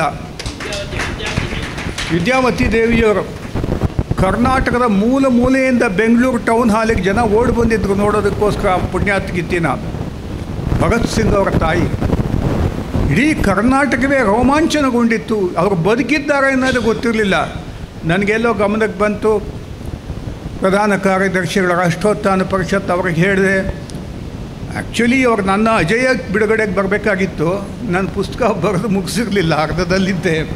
ಅದಕ್ಕೋಸ್ಕರ ನನ್ನ ಹಿರಿಯರಾದಂಥ ಶಿವರಾಮ್ ಅವರ ಆತ್ಮಾಹುತಿಗೆ ಅವಕಾಶ ಸಿಕ್ತು. ಭಾಳ ನಂಗೆ ಸಂತೋಷ ಆಯಿತು. ಆ ಕಾರ್ಯಕ್ರಮದ ಭಗತ್ ಸಿಂಗ್ ತಾಯಿ ಭಾಗವಹಿಸಿದಂಥ ಕಾರ್ಯಕ್ರಮದ ಅಧ್ಯಕ್ಷತೆಯನ್ನು ವಹಿಸಿದಂಥವರು ನಿರಂಜನ ಅವರು. ಅದೇ ಶಿವರಾಮ ಒಂದು ಕತೆ ಒಂದು ವ್ಯಥೆ ಅನ್ನುವಂಥ ಪುಸ್ತಕ ಬರೆದಿದ್ದಾರೆ. ಅದು ಒಂದೇ ಮಾತರಂ ಗೀತೆಯ ಬಗ್ಗೆ. ಅದರ ಬಿಡುಗಡೆಯ ಸಮಾರಂಭದಲ್ಲಿ ನಿರಂಜನ ಇದ್ದರು, ಜೊತೆಗೆ ಅವರ ವಿರೋಧಿ ಕಟ್ಟಾಳು ಆಣಾಕರು ಕೂಡ ವೇದಿಕೆಯಲ್ಲಿದ್ದರು. ಹೀಗೆ ನಿರಂಜನ ಸೈದ್ಧಾಂತಿಕವಾಗಿ ಒಂದು ಕಮ್ಯುನಿಸ್ಟ್ ಸಿದ್ಧಾಂತವನ್ನು ಇಟ್ಕೊಂಡಿದ್ದರು. ನಾನು ಶುದ್ಧ ರಾಷ್ಟ್ರೀಯ ಸಿದ್ಧಾಂತ, ಜನ್ಮಜಾತ ನಾನು ರಾಷ್ಟ್ರವಾದಿ ಅಂತ ಹೇಳಬೇಕು. ನಮ್ಮ ತಾಯಿ ಹಾಲು ಕುಡಿಸ್ತಾನೆ ನನಗೆ ರಾಷ್ಟ್ರೀಯತೆಯನ್ನು ತುಂಬಿಬಿಟ್ಟಿದ್ರು. ಆನಂದ ಮಠ, ದುರ್ಗೇಶನಂದಿನಿ, ಛತ್ರಪತಿ, ಕಮಲಕುಮಾರಿ, ಈಶ್ವರಿ ಸೂತ್ರ, ಈ ರೀತಿ ರಾಷ್ಟ್ರೀಯವಾದಂಥ ವಿಚಾರಗಳ ಕಾದಂಬರಿಗಳನ್ನು ನನ್ನ ಬಾಲ್ಯದಲ್ಲೇ ಹೇಳಿ ರಾಷ್ಟ್ರೀಯತೆ ನನ್ನ ತಾಯಿ ನನ್ನಲ್ಲಿ ತುಂಬಿದ್ದು. ಅದರ ಫಲವಾಗಿ ಈ ಪುಸ್ತಕಗಳನ್ನೆಲ್ಲ ಅದು ಬೇರು ನನಗೆ. ಆ ಬೀಜ ಆವಾಗಲೇ ಬಿತ್ತನೆ ಆಗಿತ್ತು, ಈ ಪುಸ್ತಕಗಳೆಲ್ಲ ಬರೆಯೋಕ್ಕೆ ಸಾಧ್ಯ ಆಯಿತು. ಸ್ನೇಹಿತರೆ, ನಾನು ಹೆಚ್ಚು ಸಮಯ ತೆಗೆದುಕೊಳ್ಳಲ್ಲ. ವಿದ್ಯಾರ್ಥಿಗಳೆಲ್ಲ ವಾಪಸ್ ಮನೆಗಳಿಗೆ ಹೋಗಬೇಕಾಗಿದೆ ಅಂತ ಕಾಣುತ್ತೆ. ಒಂದೆರಡು ವಿಷಯ ಹೇಳಿ ಮುಗಿಸ್ತೀನಿ. ನಿರಂಜನರು ನಾನು ಹೇಳಿದಾಗ ಕಮ್ಯುನಿಸ್ಟು, ನಾನು ರಾಷ್ಟ್ರವಾದಿ. ನಮ್ಮಿಬ್ಬರಲ್ಲೂ ಒಳ್ಳೆಯ ಸ್ನೇಹ ಇತ್ತು. ಇದರಲ್ಲಿ ನನ್ನ ವಿಚಾರಗಳು ನನ್ನದು, ಅವರ ವಿಚಾರಗಳದ್ದು ಅವರದ್ದು. ಆದರೆ ನಮ್ಮಿಬ್ಬರನ್ನು ಬಂಧಿಸಿದಂಥದ್ದು ಆ ಕ್ರಾಂತಿ ಅನ್ನತಕ್ಕಂಥದ್ದು. ಅವರು ಕೈಯಾರ ಹುತಾತ್ಮರ ಬಗ್ಗೆ ಒಂದು ಚಿಕ್ಕ ಪುಸ್ತಕ ಬರೆದಿದ್ದರು, ಚಿಕ್ಕದು ಒಂದು 40 ಪುಟದ್ದು, ಅದು ಓದಿದ್ದೀನಿ. ಚಿರಸ್ಮರಣೆ ಕೂಡ ಓದಿದ್ದೀನಿ. ಅದು ಜಮೀನ್ದಾರಿ ಪದ್ಧತಿಯ ವಿರುದ್ಧವಾಗಿ ಹೋರಾಟ ಮಾಡಿದಂಥ ರೈತರಿಗೆ ಗಲ್ಲಿನ ಶಿಕ್ಷೆ ಆಯಿತು. ಆ ವಿಚಾರದ ಮೇಲೆ ಅದೊಂದು ರೀತಿಯಲ್ಲಿ ಕ್ರಾಂತಿ. ಆದರೆ ನಾನೂ ಕೂಡ ಕ್ರಾಂತಿ ಮೇಲೆ ಬರೆದೆ. ನನ್ನ ಕ್ರಾಂತಿ ವಿಶಾಲವಾದಂಥ ಕ್ರಾಂತಿ. ಇದು ಸಮಾಜದಲ್ಲಿ ವರ್ಗಗಳ ನಡುವೆ ಒಂದು ಘರ್ಷಣೆ ಆದರೆ, ನಾನು ಬರೆದಂಥ ಕ್ರಾಂತಿ ಭಾರತದ ಬಿಡುಗಡೆಯ ಕ್ರಾಂತಿ. ಒಬ್ಬ ಭಗತ್ ಸಿಂಗ್, ಒಬ್ಬ ಚಂದ್ರಶೇಖರ ಆಜಾದ್, ಒಬ್ಬ ವೀರ ಸಾವರ್ಕರ್, ಒಬ್ಬ ಸುಭಾಷ್ ಚಂದ್ರ ಬೋಸ್, ಇವರೆಲ್ಲ ಕ್ರಾಂತಿವೀರರೇ. ಇವರೆಲ್ಲ ಕೂಡ ಈ ದೇಶದ ಬಿಡುಗಡೆಗೋಸ್ಕರವಾಗಿ, ನಮ್ಮ ದೇಶವನ್ನು ಅನ್ಯಾಯವಾಗಿ ಅಕ್ರಮವಾಗಿ ಆಕ್ರಮಿಸ್ಕೊಂಡಿದ್ದಂಥ ಬ್ರಿಟಿಷರನ್ನ ಆಚೆ ಕಳಿಸೋದಕ್ಕೋಸ್ಕರ ಕ್ರಾಂತಿಯ ಪಂಜನ್ನು ಹಿಡ್ಕೊಂಡು, ಕೈಯಲ್ಲಿ ಬಾಂಬುಗಳನ್ನ ಹಿಡ್ಕೊಂಡು, ಅದು ಏನು ಎಂಥ ಸ್ಥಿತಿ. ಆ ಬಾಗಾ ಜತೀನ್ ಬಗ್ಗೆ ಬರೆದಿದ್ದೀನಿ. ಅದೆಲ್ಲ ನೀವು ಓದೋಕ್ಕೆ ಆಸಕ್ತಿ ಇದೆಯೋ ಗೊತ್ತಿಲ್ಲ. ಈಗಿನ ಯುವ ಪೀಳಿಗೆಗೆ ಓದಬೇಕಾದಂಥದ್ದು. ನಾವು ಹೇಗೆ ರಾಮ, ಕೃಷ್ಣ ಅಥವಾ ವಿಶ್ವಾಮಿತ್ರ, ಪರಶುರಾಮ ಇವ್ರನ್ನೆಲ್ಲ ಕೂಡ ಪೂಜಿಸ್ತೀವೋ ಗೌರವಿಸ್ತೀವೋ, ಹಾಗೆ ಭಗತ್ ಸಿಂಗ್ನ, ವೀರ್ ಸಾವರ್ಕರ್ನ, ಚಂದ್ರಶೇಖರ್ ಆಜಾದ್ನ, ಸುಭಾಷ್ ಚಂದ್ರ ಬೋಸ್ನ ಕೂಡ ಅದೇ ರೀತಿಯಲ್ಲಿ ನಾವು ಪೂಜಿಸಬೇಕು, ಗೌರವಿಸಬೇಕು, ಅರ್ಥ ಮಾಡ್ಕೋಬೇಕು. ಇದಕ್ಕೋಸ್ಕರ ನಮ್ಮ ಯುವ ಪೀಳಿಗೆ ಸ್ವದೇಶಾಭಿಮಾನವನ್ನು, ರಾಷ್ಟ್ರಾಭಿಮಾನವನ್ನು ತಮ್ಮಲ್ಲಿ ತುಂಬಿಕೊಂಡು ಹೊಸ ಒಂದು ಭವ್ಯವಾದಂಥ ಶಕ್ತಿಶಾಲಿಯಾದಂಥ ಭಾರತವನ್ನು ಇವತ್ತಿನ ಪ್ರಧಾನಮಂತ್ರಿಗಳು ಯಾವ ಗುರಿಯನ್ನು ಇಟ್ಕೊಂಡು ಹೊರಟಿದ್ದಾರೋ ಅಂಥ ಭಾರತವನ್ನು ನಿರ್ಮಾಣ ಮಾಡೋದಕ್ಕೆ ಇಂಥ ಸಾಹಿತ್ಯ ಕೃತಿಗಳು ಸಹಾಯ ಮಾಡಬೇಕು ಅನ್ನುವಂಥ ಉದ್ದೇಶದಿಂದ 60 ವರ್ಷದಿಂದ ಇಂಥದ್ದೇ ಪುಸ್ತಕಗಳು ಬರ್ಕೊಂಬಂದಿದ್ದೀನಿ. ರಾಷ್ಟ್ರೀಯತೆ, ಭಾರತೀಯತೆ, ಇದು ನನ್ನ ಪುಸ್ತಕಗಳ ಆಧಾರ, ತಳಹದಿ. ಹೀಗೆ ನಿರಂಜನರು ನನ್ನ ಮೇಲೆ ಬಹಳ ವಿಶ್ವಾಸ ಇಟ್ಟಿದ್ದರು. ನಾನು ಅವರಿಗೆ ಒಂದು ಸರ್ತಿ ಅಜೇಯ ಬಿಡುಗಡೆ ಆದ ಹೊಸದರಲ್ಲಿ ಒಂದು ಕಾಗದ ಹಾಕಿದೆ. ನಿಮ್ಮನ್ನು ಬಂದು ಕಾಣಬೇಕು ಅಂತಿದ್ದೀನಿ, ನಿಮಗೊಂದು ಅಜೇಯ ಪ್ರತಿಯನ್ನು ಕೊಡಬೇಕು ಅಂತಿದ್ದೀನಿ ಅಂತ. ನಿರಂಜನರು ಒಂದು ಕಾರ್ಡ್ ಬರೆದು ಹುಡುಕದೆ, ಸಿಗಲಿಲ್ಲ ಅದು. ಆ ಕಾರ್ಡ್ನಲ್ಲಿ ಹೇಳಿದ್ರು, ನೀವು ಒಂದು ಪ್ರತಿಯನ್ನು ತೆಗೆದುಕೊಂಡು ಬರುವಂಥ ಅವಶ್ಯಕತೆ ಇಲ್ಲ. ಡಾಕ್ಟರ್ ಅನುಪಮ ಅವರದ್ದು ಪ್ರತಿ ಇದೆ ಮನೆಯಲ್ಲಿ, ಅದನ್ನೇ ನಾನು ಓದ್ತೀನಿ. ಲೇಖಕನು ತನ್ನ ಕೃತಿಗಳ ವಿಷಯದಲ್ಲಿ ಯಾವಾಗಲೂ ಜಿಪುಣನೇ ಅಂಥೇಳಿ ಒಂದು ಕಾಗದವನ್ನು ಬರೆದು ಅದಿದೆ. ಈ ರೀತಿ ನನಗೂ ಅವ್ರಿಗೂ ಭಾಳ ಒಳ್ಳೆಯ ಸಂಬಂಧ ಇತ್ತು ಅಂತ. ಭಾಳ ಅದನ್ನು ಧ್ಯೇಯವಾದಿ. ಕಮ್ಯುನಿಸ್ಟ್ ಸಿದ್ಧಾಂತನೂ ಒಂದು ಧ್ಯೇಯವೇ, ಇನ್ನೊಂದು ರಾಷ್ಟ್ರೀಯ ಸಿದ್ಧಾಂತನೂ ಒಂದು ಧ್ಯೇಯವೇ. ಯಾವುದೇ ಧ್ಯೇಯಕ್ಕೆ ಒಬ್ಬ ಜೀವನವನ್ನು ಮುಡುಪು ಮಾಡಿದರೆ ಅವನ ಗೌರವನೀಯ, ಅವನ ವಿಚಾರನ ಬಿಡ್ಬೋದು, ನಾವು ಗೌರವಿಸಬೇಕಾದ್ದು. ಈಗ ನಿರಂಜನರಂಥ ಒಬ್ಬ ಕಾದಂಬರಿಕಾರ, ಅವರ ಹೆಸರಿನಲ್ಲಿ ಈ ಒಂದು ಪ್ರಶಸ್ತಿ ಸಿಗ್ತಾ ಇರೋದು ನನಗೆ ಭಾಳ ಸಂತೋಷ, ಆನಂದ ಆಗಿದೆ. ನನಗೆ ಪೂತಿನ ಅವರ ಹೆಸರಿನಲ್ಲಿ, DVG ಅವರ ಹೆಸರಿನಲ್ಲಿ, ತಿರುಮಲೆ ತಾತಾಚಾರ್ಯ ಶರ್ಮ ಹೆಸರಿನಲ್ಲಿ, ಇತ್ತೀಚೆಗೆ LS ಶೇಷಗಿರಿಯವರ ಹೆಸರಿನಲ್ಲಿ ಸನ್ಮಾನಗಳಾಗಿವೆ. ಆ ಸಾಲಿನಲ್ಲಿ ನಿರಂಜನ ಅವರ ಈ ಒಂದು ಪ್ರಶಸ್ತಿ ನನಗೆ ಬಹಳ ಒಂದು ಹೆಮ್ಮೆಯ, ಸಂತೋಷದ, ಅಭಿಮಾನದ ಪ್ರಶಸ್ತಿ ಅಂತ ಹೇಳಿ, ಈ ಒಂದು ಪ್ರಶಸ್ತಿಯನ್ನು ಕೊಟ್ಟಂಥ ವಿವೇಕಾನಂದ ಕಲಾ ವಿಜ್ಞಾನ ಮತ್ತು ವಾಣಿಜ್ಯ ಮಹಾವಿದ್ಯಾಲಯ, ವಿವೇಕಾನಂದ ಸಂಶೋಧನಾ ಕೇಂದ್ರ, ಡಾಕ್ಟರ್ ಶಿವರಾಮ ಕಾರಂತ ಅಧ್ಯಯನ ಕೇಂದ್ರ, ಇವರೆಲ್ಲರಿಗೂ ಇದರ ಮಾತೃ ಸಂಸ್ಥೆಯಾದಂಥ ವಿವೇಕಾನಂದ ವಿದ್ಯಾವರ್ತಕ ಸಂಘ ಪುತ್ತೂರು, ಇವರಿಗೆಲ್ಲ ನನ್ನ ಹೃತ್ಪೂರ್ವಕ ಧನ್ಯವಾದಗಳನ್ನು ತಿಳಿಸಿ ನನ್ನ ಕೆಲವು ಮಾತುಗಳನ್ನು ಮುಕ್ತಾಯ ಮಾಡ್ತೀನಿ. ನಮಸ್ಕಾರ. ಮುಂದಿನ ಭಾಗ ಶಂಕರ ಸಾಹಿತ್ಯ ಪ್ರಶಸ್ತಿ ಸ್ವೀಕರಿಸಿದ ಡಾಕ್ಟರ್ ಡಿ ಸದಾಶಿವ ಭಟ್ಟಪ್ಪಲ್ಲು ಇವರು ಮಾತಾಡಬೇಕು ಅಂತ ಕೇಳಿಕೊಳ್ತೇನೆ. ಸನ್ಮಾನ್ಯ ಸಭಾಧ್ಯಕ್ಷರೇ, ವೇದಿಕೆಯಲ್ಲಿರುವಂತಹ ಗಣ್ಯರೇ ಮತ್ತು ಸಭಾಸದರೇ, ನಿಮಗೆಲ್ಲ ನನ್ನ ಹೃತ್ಪೂರ್ವಕ ವಂದನೆಗಳು. ನನಗೆ ಶಂಕರ ಸಾಹಿತ್ಯ ಪ್ರಶಸ್ತಿಯನ್ನು ಕೊಟ್ಟಂತಹ ಎಲ್ಲ ಪದಾಧಿಕಾರಿ ಮಹನೀಯರಿಗೆ ನಾನು ತುಂಬ ಆಭಾರಿಯಾಗಿದ್ದೇನೆ. ಕೃತಜ್ಞತೆಗಳು. ಮತ್ತು ನನ್ನ ಬಗ್ಗೆ ಅಭಿನಂದನಾ ಭಾಷಣ ಮಾಡಿದ್ದಾರೆ ಡಾಕ್ಟರ್ ವರದರಾಜ ಚಂದ್ರಗಿರಿಯವರು. ಇವರಿಗೆ ನಾನು ನನ್ನ ಗುರುಸ್ಥಾನವನ್ನು ಕೊಟ್ಟಿದ್ದೇನೆ. ಯಾಕೆಂದರೆ ಇವರು ನನ್ನ ಗುರು ಪೆರಡಾಲ ಕೃಷ್ಣಯ್ಯನವರ ಮಗಳ ಮೊಮ್ಮಗ. ಹಾಗಾಗಿ ಈ ಮೊಮ್ಮಗನನ್ನು ನಾನು ಗುರು ಅಂತಲೇ ಭಾವಿಸಿದ್ದೇನೆ. ಇವರನ್ನು ನೋಡಿದ ಕೂಡಲೇ ಪ್ರಥಮ ನೋಡಿದ ಕೂಡಲೇ ನನಗೆ ಅಂಥ ಒಂದು ಭಾವನೆ ಬಂದಿತ್ತು. ಅದು ನಾನು ಹಾಗೆ ಇಟ್ಟುಕೊಂಡಿದ್ದೆ. ಅವರ ಮಾತುಗಳೆಲ್ಲ ನನಗೆ ಆಶೀರ್ವಾದ ಅಂತಲೇ ನಾನು ತಿಳಿಯುತ್ತೇನೆ. ಹಾಗಾಗಿ ಗುರುಗಳು ಮಾಡಬೇಕಾದ ಕೆಲಸ ಯಾವುದು ಇದೆ ಅದನ್ನೆಲ್ಲ ಅವರು ಮಾಡ್ತಾ ಇದ್ದಾರೆ.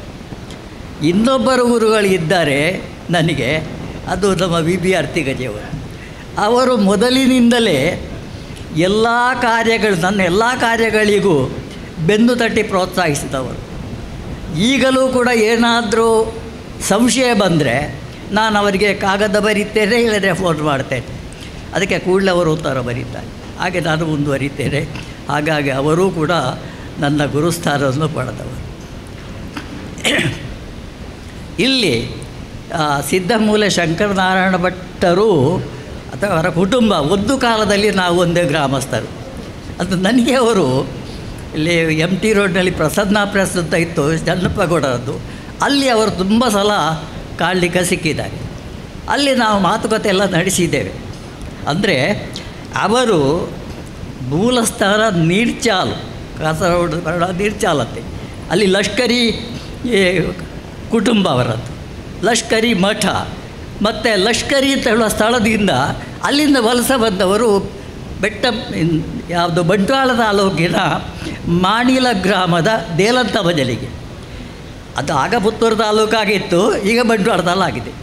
ಆ ದೇಲಂತ ಮಜಲು 1 ಕಿಲೋಮೀಟರ್ ದೂರದಲ್ಲಿ ನನ್ನ ಹುಟ್ಟೂರಾದಂತಹ ದಂಡಪಾಡಿ ಇರೋದು. ಹಾಗಾಗಿ ನಾವು ಬಹಳ ಹಿಂದೆ ಒಂದೇ ಗ್ರಾಮಸ್ಥರು ನಾವು ಮಾತಾಡಿಕೊಂಡಿದ್ದೇವೆ. ಅಲ್ಲದೆ ಅವರು ಧಾರವಾಡದಲ್ಲಿ MA ಮಾಡಿದ್ರು, ನಾನು ಕೂಡ ಧಾರವಾಡದಲ್ಲಿ MA ಮಾಡಿ.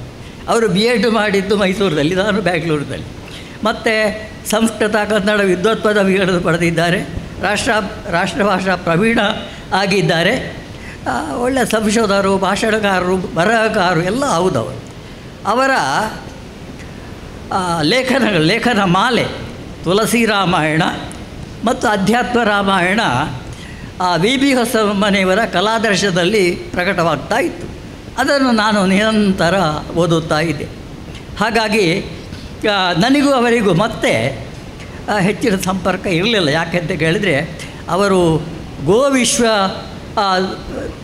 ಸಂಪುಟ ರಚನೆಗೆ ರಾಮಚಂದ್ರಾಪುರ ಮಠದಲ್ಲಿದ್ದಾರೆ, ಇಲ್ಲಿಲ್ಲ ಅಂತ ಹೇಳಿದರು. ಹಾಗಾಗಿ ಆ ಗೋ ವಿಶ್ವ ಸಂಪುಟ 3 ಪ್ರಕಟ ಆಗಿದೆ ಅಂತ ನಾನು ನೋಡಲಿಲ್ಲ. ನಾನು ಅದರ ನಂತರ ಅವರದ್ದು ನೋಡಲಿಲ್ಲ. ಹಾಗಾಗಿ ಅವರು ನಿಜವಾಗಿಯೂ ಶ್ರೇಷ್ಠ ಒಬ್ಬ ಸಾಹಿತ್ಯಜ್ಞ, ವಿದ್ವಾಂಸ, ಇದರಲ್ಲಿ ಅನುಮಾನ ಏನಿಲ್ಲ. ನೀವು ಒಂದು ವಿಷಯ ನಾನು ಹೇಳಿದರೆ ತಪ್ಪಾಗಲಿಕ್ಕಿಲ್ಲ ಅಂತ ಕಾಣ್ತದೆ. ಇದು ಮೊನ್ನೆ ಪೇಪರ್ದಲ್ಲಿ ನೋಡಿರ್ಬೋದು, ಪ್ರಶಸ್ತಿಗಳು ಬಿಕರಿ ಆಗ್ತವೆ ಅಂತ. ಹೇಗೆ? ಇಲ್ಲಿ ನಮ್ಮಲ್ಲಿ 2 ಪಂಗಡ ಇದೆ. ಒಂದು ಮುಂದಾಳುಗಳು ಅಂತ ಹೇಳಿ, ಇದು ತಪ್ಪು ಅಂತ ಹೇಳಿಗೆ ಬರೋದಿಲ್ಲ. ಒಂದು ಹಿಂಬಾಲಕರು ಅಂತ ಇದ್ದಾರೆ. ಹಾಗೆ ಹಿಂಬಾಲಕರ ಆ ತೃಪ್ತಿಯನ್ನು ಮುಂದಾಳುಗಳು ಮಾಡಬೇಕಾಗ್ತದೆ, ಮುಂದಾಳುಗಳ ತೃಪ್ತಿಯನ್ನು ಹಿಂಬಾಲಕರು ಮಾಡಬೇಕಾಗ್ತದೆ. ಹೀಗಾಗುವಾಗ ಈ ಪ್ರಶಸ್ತಿಗಳು ಬಿಕರಿಯಾಗುವುದು, ಮತ್ತೊಂದು ಸನ್ಮಾನಗಳೆಲ್ಲ ಕೊಡುವಂಥದ್ದು, ಅದು ತಪ್ಪು ಅಂತ ಹೇಳಲಿಕ್ಕೆ ಬರೋದಿಲ್ಲ, ಅದು ಸ್ವಾಭಾವಿಕ. ನಿಮಗೆ ಒಂದು ಉದಾಹರಣೆ ನಾನು ಕೊಡ್ಬೋದು.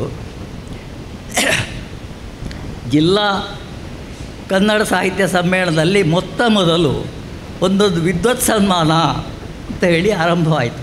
ಅದಕ್ಕೆ ಕಾರಣ ಪುರುಷರು ನಮ್ಮ ವರದ ರಾಜೇಂದ್ರ ಗಿರಿಯವರು ಮೊದಲು ಶುರು ಮಾಡಿದವರು. ಅಲ್ಲಿ 2 ಜನರನ್ನು ಅವರೇ ಆರಿಸಿದರು, ನನ್ನನ್ನು ಮತ್ತು ವಿದ್ಯಾರ್ಥಿಗಜವರು 2 ಜನರನ್ನು ಆರಿಸಿದರು. ಮತ್ತು 4 ಜನ ಇದ್ದರು, ಬೇರೆ ಬೇರೆ ತಾಲದು ಆರಿಸಿದ್ದು ಅವರಲ್ಲ. ಅಲ್ಲಿ ಒಂದು ಕಥೆ ನಡೆಯಿತು. ಯಾಕೆಂತ ಕೇಳಿದರೆ, ಒಬ್ಬರು ಅಲ್ಲ ನನ್ನ ಆತ್ಮೀಯರವರು ಇದು ಸಮ್ಮಾನಿತರ ಪರವಾಗಿ ಯಾರು ಮಾತನಾಡೋದು, ನೀವು ಮಾತಾಡ್ತೀರೋ ನನ್ನ ಹತ್ರ. ನಾನು ಮಾತಾಡಲಿಲ್ಲ. ಹಾಗಿದ್ರೆ ವಿದ್ಯಾರ್ಥಿಯವರು ಮಾತಾಡಲಿ ಅಂತ ಹೇಳಿ, ಗೊತ್ತಿಲ್ಲ ನೀವೇ ಹೇಳಿದರು. ಹಾಗೆ ವಿದ್ಯಾರ್ಥಿಗಜವರಲ್ಲಿ ಹೇಳಿದರು, ನೀವು ಮಾತಾಡಬೇಕು ಅಂತ. ಇವರಿಗೆ ಎಲ್ಲಿಲ್ಲದ ಸಿಟ್ಟು ಬಂತು.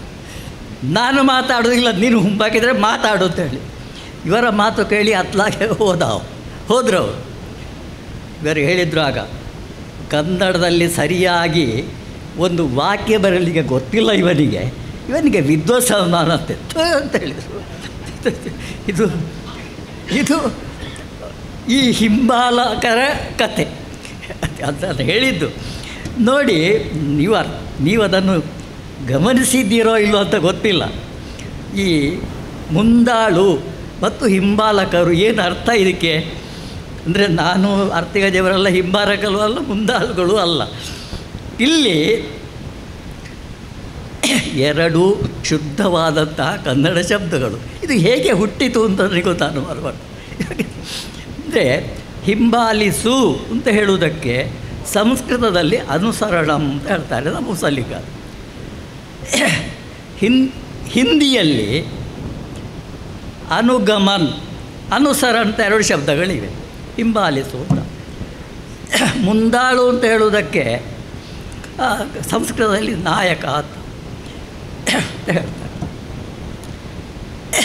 ಇದು 2 ಕೂಡ ಶುದ್ಧ ಕನ್ನಡ ಶಬ್ದ ನೋಡಿ. ಹಿಂಬಾಲ ಅಂತ ಹೇಳುವುದಕ್ಕೆ ಇಸು ಪ್ರತ್ಯಯ ಸೇರಿಸಿ ಹಿಂಬಾಲಿಸುವಂಥ ಕ್ರಿಯಾಪದ ಮಾಡಿದ್ದಾರೆ. ಮುಂದಾಳು, ಆಳು ಅಂತ ಹೇಳೋದು, ಮುಂದು ಅಂತ ಹೇಳೋದು ಶುದ್ಧ ಕನ್ನಡ ಶಬ್ದ. ಮುಂದೆ ಹೋಗುವಂಥ ಆಳು ಅಥವಾ ಮುಂದೆ ಹೋಗುವಂಥ ಮುಂದಿನ ಆಳು. ಹೇಗಾದ್ರೆ ಆಳು ಅಂತ ಹೇಳೋದಕ್ಕೆ ಜನ ಅಂತ ಅರ್ಥ ಉಂಟು, ಮನುಷ್ಯ ಅಂತ ಉಂಟು, ರಕ್ಷಕ ಅಂತ ಉಂಟು, ಸೇವಕ ಅಂತಲೂ ಉಂಟು. ಈ ಹಿಂಬಾಲ ಅಂತ ಹೇಳುವುದಕ್ಕೆ ಇಸು ಪ್ರತ್ಯಯ ಸೇರಿಸಿದ್ದಾರೆ, ಹಿಂಬಾಲಿಸುತ್ತ. ಆ ಹಿಂಬಾಲ ಅಂತ ಹೇಳಿದ್ರೆ ಏನು ನೋಡಿ. ಇದಕ್ಕೆ ಹಿಂದಿಯಲ್ಲಿ ಸರಿಯಾದಂಥ ಅರ್ಥ ಕೊಟ್ಟಿದ್ದಾರೆ. ನೀವು ನೋಡ್ಬೋದು ಡಿಕ್ಷನರಿಯಲ್ಲಿ. ಪಿಛ್ಲಾ ಭಾಗ್, ಪಿಛ್ಡಾ ಭಾಗ್.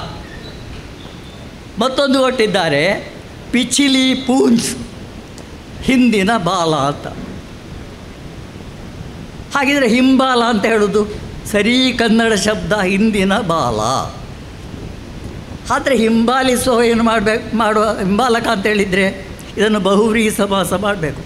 ಬಾಲವನ್ನು ಹಿಡಿದುಕೊಂಡು ಹೋಗುವವ ಅಥವಾ ಬಾಲದ ಹಿಂದೆ ಹೋಗುವವ ಯಾರೋ ಅವನು ಹಿಂಬಾಲಕ. ಆಯ್ತಾ, ಬಾಲ ಹಿಡಿದುಕೊಂಡು ಹೋಗಬೇಡ ಹಿಂಬಾಲಕ. ಹಾಗಿದ್ರೆ ಮುಂದೆ ಹೋಗುವವ ಏನಾಯಿತು? ಮುಂದಾಳು. ಬಾಲ ಅವನಿಗೆ ಬೇಡುವ. ಆ ಬಾಲ ಇಲ್ಲ ಇದ್ದರೂ ಅವನ ಸ್ಥಾನ ಯಾವುದಾಯಿತು? ಬಾಲ ಇರುವುದು ಯಾರಿಗೆ? ಯಾಕೆ ಇದನ್ನು ಅರ್ಥ ಮಾಡೋದಿಲ್ಲ ಅಂತ ಗೊತ್ತಿಲ್ಲ. ಯಾಕೆ ಮಾಡಿದ್ರು ಈ ಹಿಂಬಾಲಕರು ಮುಂದಾಳ್ತರು ಅಂತೇಳಿ. ಹಾಗಾಗಿ ನೋಡಿ, ಹಿಂಬಾಲಕಲ್ಲಿ ಇದ್ದರೆ ಮುಂಬಾಲಕನಿಗೆ ಬಾಲ ಇರಬೇಕಾಗ್ತದೆ. ಬಾಲ ಇಲ್ಲದಿದ್ದರೂ ಬಾಲ ಇದ್ದ ಸ್ಥಾನ ಯಾವುದಾಯಿತು? ಪ್ರಾಣಿಯದ್ದಾಯಿತು. ಬಾಲ ಇರೋದು ಯಾರಿಗೆ? ಮನುಷ್ಯರಿಗೆ ಹುಟ್ಟ. ಬಟ್ ಡಾರ್ವಿನ್ನವಾದಲ್ಲಿ ಬಾಲ ಇತ್ತು ಏನು, ಹಾಗೆ ಅದು ಆಗ ಮತ್ತೆ ಹುಟ್ಟು ಅದದು ಗೊತ್ತಾಗಲಿ. ಹಾಗಾಗಿ ಹಿಂಬಾಲಿಸುವುದು ಅಂತ ಹೇಳಿದರೂ ಬಾಲ ಹಿಡಿದು ಹೋಗುವುದು, ಮುಂದಿನವರಿಗೆ ಬಾಲ ಇರುವುದು, ಹೀಗೆ ಅರ್ಥ ಆಗ್ತಾಯಿತ್ತು. ಇದು ಶುದ್ಧವಾದ ಕನ್ನಡ ಶಬ್ದಗಳು. ಹಾಗಾಗಿ ನನ್ನ ತೀರ್ಮಾನ ಏನು ಅಂತ ಕೇಳಿದರೆ, ಹಿಂಬಾಲಿಸಿಕೊಂಡು ಹೋಗಿ ನಾನು ಪಾಪ ಮುಂದಾಳುಗೆ ಬಾಲ ಇದ್ದವರಿಗೆ ಯಾಕೆ ಮಾಡಬೇಕು ಅಂತೇಳಿ ನಾನು ಅದಕ್ಕೆ ನಮಸ್ಕಾರ ಆಗ್ತದೆ. ಯಾಕೆಂದರೆ ತಪ್ಪಲ್ಲ, ನನ್ನ ಅಭಿಪ್ರಾಯ ಹಾಗೆ ಹೇಳಿದ್ದೆ ಅಷ್ಟೆ. ಹಾಗಾಗಿ ಈ ಹಿಂಬಾಲಕರು ಇರಲಿ, ಅದು ನಮಗೆ ಸಂಗತಿ ಇಲ್ಲ, ಹೇಳಿದೆ ಅಷ್ಟೇ. ನಾನು ನೋಡಿ, ನನ್ನ ಮಾತೃಭಾಷೆ ಕರಾಡಿ, ಮತ್ತು ಮಾತಾಮಹಿ ಭಾಷೆ ಸಂಸ್ಕೃತ, ಕನ್ನಡ ರಾಜ್ಯ ಭಾಷೆ ಮತ್ತು ನನಗೆ ಅನ್ನ ಕೊಟ್ಟಂತಹ ಭಾಷೆ, ಹಿಂದಿ ರಾಷ್ಟ್ರ ಭಾಷೆ, ಇಂಗ್ಲೀಷು ವಿಶ್ವ ಭಾಷೆ, ಸಂಪರ್ಕ ಭಾಷೆ, ಮಿಕ್ಕಂಥ ಭಾಷೆಗಳೆಲ್ಲ ಸಹೋದರಿ ಭಾಷೆಗಳು. ಹಾಗಾಗಿ ಎಲ್ಲ ಭಾಷೆಗಳಲ್ಲಿಯೂ ಕೂಡ ನಾನು ಕಲಿತೆ, ಕೃಷಿ ಮಾಡಿದೆ. ಕಾರಣ ಅಷ್ಟೇ, ಅದರಲ್ಲಿ ಮೊದಲು ಸಂಸ್ಕೃತನದು ಮಾತಾಮಹಿ ಅಜ್ಜಿಯ ಸ್ಥಾನಕ್ಕೆ, ಅದರಲ್ಲಿ ಸುಮಾರು ಸ್ತೋತ್ರಗಳು ಸುಪ್ರಭಾತವನ್ನೆಲ್ಲ ಬರೆದಿದ್ದೆ. ಎರಡನೇದಾಗಿ ಮಾತೃಭಾಷೆ, ಅದರಲ್ಲಿ ನಾನು ಬರೆದೆ, ಅದನ್ನು ಕಾವ್ಯ ಬರೆದೆ ಹಾಕಿದೆ. ಹೀಗೆ ಅದರಲ್ಲಿ ಒಂದು ಕರಾಳ ಬ್ರಾಹ್ಮಣ ಒಂದು ಅಧ್ಯಯನ ಅಂತ ಒಂದು ಬರೆದಿದ್ದೇನೆ, ಅದು ಬಿಡಿ, ಕರಾಡಿ ರಾಮಾಯಣ ಅಂತ ಬರೆದೆ. ಯಾಕೆ ಇದು ಅಂತ ಹೇಳಿದರೆ, ನಾನು ಪುಸ್ತಕ ಬರೆಯುವಾಗ ಈ ಕರಾಡಿ ಸಾಹಿತ್ಯದಲ್ಲಿ ಒಂದೇ ಒಂದು ಛಂದೋಬದ್ಧವಾದಂತಹ ಪದ್ಯ ಉದಾಹರಣೆಗೊಳ್ಳಲಿಕ್ಕೆ ನನಗೆ ಸಿಕ್ಕಲಿಲ್ಲ. ನಮ್ಮಲ್ಲಿ ಎಷ್ಟೋ ವಿದ್ವಾಂಸರಿದ್ದಾರೆ. ಹಾಗಾಗಿ ಈ ಕರಾಡಿ ರಾಮಾಯಣದಲ್ಲಿ ಎಲ್ಲ ಛಂದಸ್ಸುಗಳನ್ನು ಸಾಧ್ಯ ಇದ್ದಷ್ಟು ಸೇರಿಸಬೇಕು ಅಂತ ಹೇಳಿಕೊಂಡು ನಾನು ಇದನ್ನು ಬರೀಲಿಕ್ಕೆ ಶುರು ಮಾಡಿ. ಇದರಲ್ಲಿ ಒಂದು ಪದ್ಯ ನಿಮಗೆ ನಾನು ಕರಾಡಿಯಲ್ಲಿ ಹೇಳ್ತೇನೆ. ವೃತ್ತಂ ಸಂಸ್ಕೃತ ಕಂದಮಾಣರಗಳೇ ಸಾಂಗತ್ಯಲೇ ಷಡ್ಪದಿ. ಇಲ್ಲಿ ವೃತ್ತಂ ಸಂಸ್ಕೃತ ವೃತ್ತಗಳು 35 ಇದೆ. ಮತ್ತು ಕಂದ ರಗಳೆ ಸಾಂಗತ್ಯ ಷಡ್ಪದಿ ಮೊದಲಾದ ಕನ್ನಡದ 15 ಉಂಟು. ಛಂದೋಬಂಧಲೆ ಹಾಂತು ಹತ್ಸಿ ವಿವಿಧ ಛಂದೋಬಂಧ, ಇದರಲ್ಲಿ ವಿವಿಧವಾದಂಥ ಛಂದೋಬಂಧಗಳಿವೆ. ವಾಚಾಗತಿಯಿಂದ ವ್ಯಶಿಂ, ಓದುವುದಕ್ಕೆ ಅನುಕೂಲವಾಗುವಂತಹ ರೀತಿಯಲ್ಲಿ ಇದೆ. ಇದು ಕೆಲೋ ಹಂಗ ನವೋ ಪ್ರಯೋಗುಲೆ ಅವೇ. ಇಲ್ಲಿ ಒಂದು ಹೊಸ ಪ್ರಯೋಗ ಮಾಡಿದ್ದೇನೆ. ಯಾಕೆ ಕನ್ನಡ ಮತ್ತು ಛಂದಸ್ಸು, ಕನ್ನಡ ಮತ್ತು ಸಂಸ್ಕೃತ ಛಂದಸ್ಸನ್ನು ಒಟ್ಟಿಗೆ ಸೇರಿಸಿ ಕಾವ್ಯ ಬರೆದದ್ದು ಇಲ್ಲ, ನಾನು ನೋಡಲಿಲ್ಲ. ಹಾಗಾಗಿ ಎರಡನ್ನು ಸೇರಿಸಿ ಬರೆದಿದ್ದೇನೆ. ಛಂದೋ ಬಂದಲೆ ಹಾಂತು ಹಸಿ ವಿವಿಧ ವಾಚಾಕತಿಯಿಂದ ವ್ಯಶಿ, ಓದುವುದಕ್ಕೆ ಅನುಕೂಲ, ಎಲ್ಲ ವೃತ್ತಗಳನ್ನು ಓದಲಿಕ್ಕೆ ಆಗುತ್ತಿದ್ದು ಓದುವುದಕ್ಕೆ ಅನುಕೂಲವಾಗಿ ಇದೆ. ಮತ್ತು ವಿದ್ವಾಂಸಾಂಕ ಖುಷಿ ಚಿದಂತಿಲಿತಡಿ, ವಿದ್ವಾಂಸರಿಗಿದು ಸಂತೋಷವೇ ಆದೀತು. ಯಾಕೆ? ಯಾವಾಗ ಸೊಳ್ಳೇರಿತೋ ಮತ್ಸರು, ಅವರಲ್ಲಿರುವಂತಹ ಮತ್ಸರವನ್ನು ಬಿಟ್ಟರೆ ಮಾತ್ರ ಇದಾಗಿತ್ತು. ಹಾಗಿದ್ರೆ ವಿದ್ವಾಂಸರು ಮತ್ಸರಿಗಳು ಅಂತ ಒಂದು ಸಂಶಯ ಬರ್ತದೆ. ಅಲ್ಲೇ ಬೋದ್ಧಾರೋ ಮತ್ಸರಗ್ರಸ್ತ ಅಂತ ಸುಭಾಷಿತ ಅಂತ ಹೇಳಿ, ನಮ್ಮಲ್ಲಿ ಎಲ್ಲರೂ ಹೀಗೆ ಇದ್ದಾರೆ ಅಂತ ಹೇಳಲಿಕ್ಕೆ ಬರೋದಿಲ್ಲ. ಅಲ್ಲೇ ನಿಮ್ಮತ್ಸರಿಗಳು ಇರ್ಬೋದು. ಒಂದು ನಿಯಮ ಹೇಳುವಾಗ ಸರ್ವೇ ನಿಯಮ ಸ ಅಪವಾದ ಅಂತ ಇದೆ. ಎಲ್ಲ ನಿಯಮಗಳಿಗೂ ಅಪವಾದ ಉಂಟು. ಹಾಗಿದ್ದರೆ ಸರ್ವೇ ಅಪವಾದ ಸನಿಯಮ, ಅಪವಾದಕ್ಕೂ ನಿಯಮ ಉಂಟು. ಈಗ ಸತ್ಯಂ ವದ ಧರ್ಮಂಚರ ಅಂತ ಹೇಳ್ತೇವೆ. ಆದರೆ 5 ಕಡೆಯಲ್ಲಿ ಸುಳ್ಳು ಹೇಳಲೇಬೇಕು. ಪಂಚಾನೃತಾನ್ಯಾಹು ರಪಾತಕಾನಿ ನಧರ್ಮಯುಕ್ತಂ ವಚನಂ ನಸ್ತಿ ನಸ್ತೀಷು ರಾಜನ್ ವಿವಾಹ ಕಾಲೇ ಪ್ರಾಣಾತ್ಯಯೇ ಸರ್ವಧನಾಪಹಾರೇ. ಪಂಚಾನೃತಾನ್ಯಾಹು ರಪಾತಕಾನಿ, 5 ಕಡೆಯಲ್ಲಿ ಸುಳ್ಳು ಹೇಳಲೇಬೇಕು, ಇಲ್ಲದ್ರೆ ಪಾತಕ ಬರ್ತಾರೆ. ಹಾಗೆ ನೋಡಿ, ಇಲ್ಲಿ ನಿಮಗೆ ಗೊತ್ತಿರ್ಬೋದು, ಕನ್ನೆಪ್ಪಾಡಿ ಪರಮೇಶ್ವರ ಶಾಸ್ತ್ರಿಗಳು ಅಂತ ಇದ್ದರು. ಅವರು ನೀರ್ಚಾರ್ನಲ್ಲಿ ಮಹಾಮಹಾಪಾದ್ಯರಾಗಿದ್ದವರು, ಪುತ್ತೂರಿನಲ್ಲಿ ಅಲಿಸಿದ್ರು. ಅವರು ಸಂಸ್ಕೃತದಲ್ಲೇ ಮಾತಾಡು. ಅವರು ಹೇಳುತ್ತಿದ್ದರು, ಪಂಡಿತ ಪುತ್ರ ಶುಂಠ ಯಾರೌದಾರ ಯಥಾ ಅಸ್ಮತ್ ಪುತ್ರವತ್ತು. ಪಂಡಿತನ ಮಗ ಶುಂಠ, ಏಕೆ? ನನ್ನ ಮಗನ. ಯಾಕೆ? ಅವರ ಮಗ, ದೊಡ್ಡ ಮಗ ಬೇರೆ ಜಾತಿಯದ್ದು ಮದುವೆ ಆಗಿದೆ. ಎಲ್ಲರೂ ಹಾಗೆ ಇದ್ದಾರೆ ಅಂತೇಳಿ ಇಲ್ಲ, ಆದರೆ ಹೆಚ್ಚಿನ ಉದಾಹರಣೆಗಳು ಇದು ಸರಿ ಅಂತ ಕಾಣ್ತದೆ. ಹೀಗೆ ಇನ್ನೊಂದು ಸಂಗತಿ ಏನು ಅಂತ ಕೇಳಿದ್ದಾರೆ. ಇದು ಒಂದು ಕಾವ್ಯ ಬರೆದೆ, ಇದರಲ್ಲಿ 2,500 ಪದ್ಯಗಳಿವೆ. ಇನ್ನು ನನಗೆ ಮತ್ತೊಂದು ವಿಶೇಷ ಅಂತ ಕೇಳಿದರೆ, ಅಖಿಲ ಹವ್ಯಕ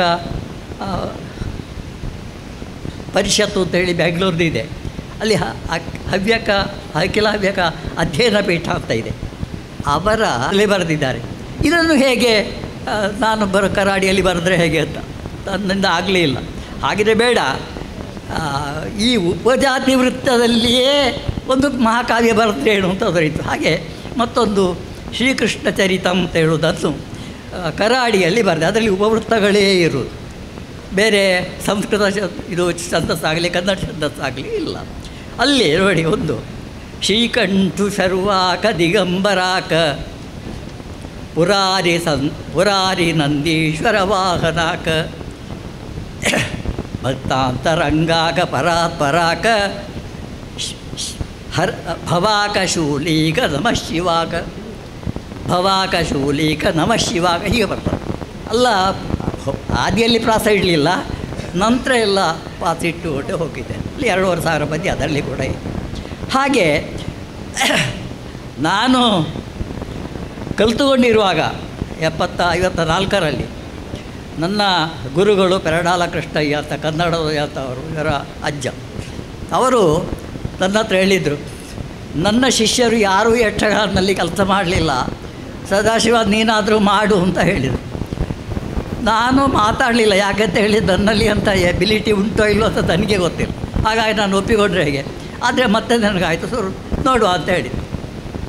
ಹಾಗಾಗಿ ಯಕ್ಷಗಾನದಲ್ಲಿ ಶ್ರೀಕೃಷ್ಣ ಚರಿತ ಅಂತೇಳಿ ಮಹಾಕಾವ್ಯವನ್ನು ಬರುತ್ತೆ. ಇದು ಮಹಾಕಾವ್ಯದಲ್ಲಿ 18 ವರ್ಣನೆಗಳು, ಅಲಂಕಾರಗಳು ಎಲ್ಲ ಯಾವ ರೀತಿಯಲ್ಲಿವೆಯೋ ಅದೆಲ್ಲವನ್ನೂ ಸೇರಿಸಿಕೊಂಡು ಇದನ್ನು ನಾನು ಬರೆದ. ಇದು ಕೂಡ ಇದರಲ್ಲಿ ಕೂಡ 4,000-5,000 ಪದ್ಯಗಳಿವೆ, ಉದ್ಗ್ರಂಥ. ಅನಂತರ ಏನು ಮಾಡೋದು ಅಂತ ಹೇಳಿ ಒಂದು ಆಲೋಚನೆ ಮಾಡಿತು. ಮತ್ತೊಂದು ಕಾವ್ಯವನ್ನು ರಕ್ತಕ್ರಾಂತಿ ಅಂತ ಹೇಳಿ ಒಂದು ಮಹಾಕಾವ್ಯವನ್ನು ಬರೆದೆ.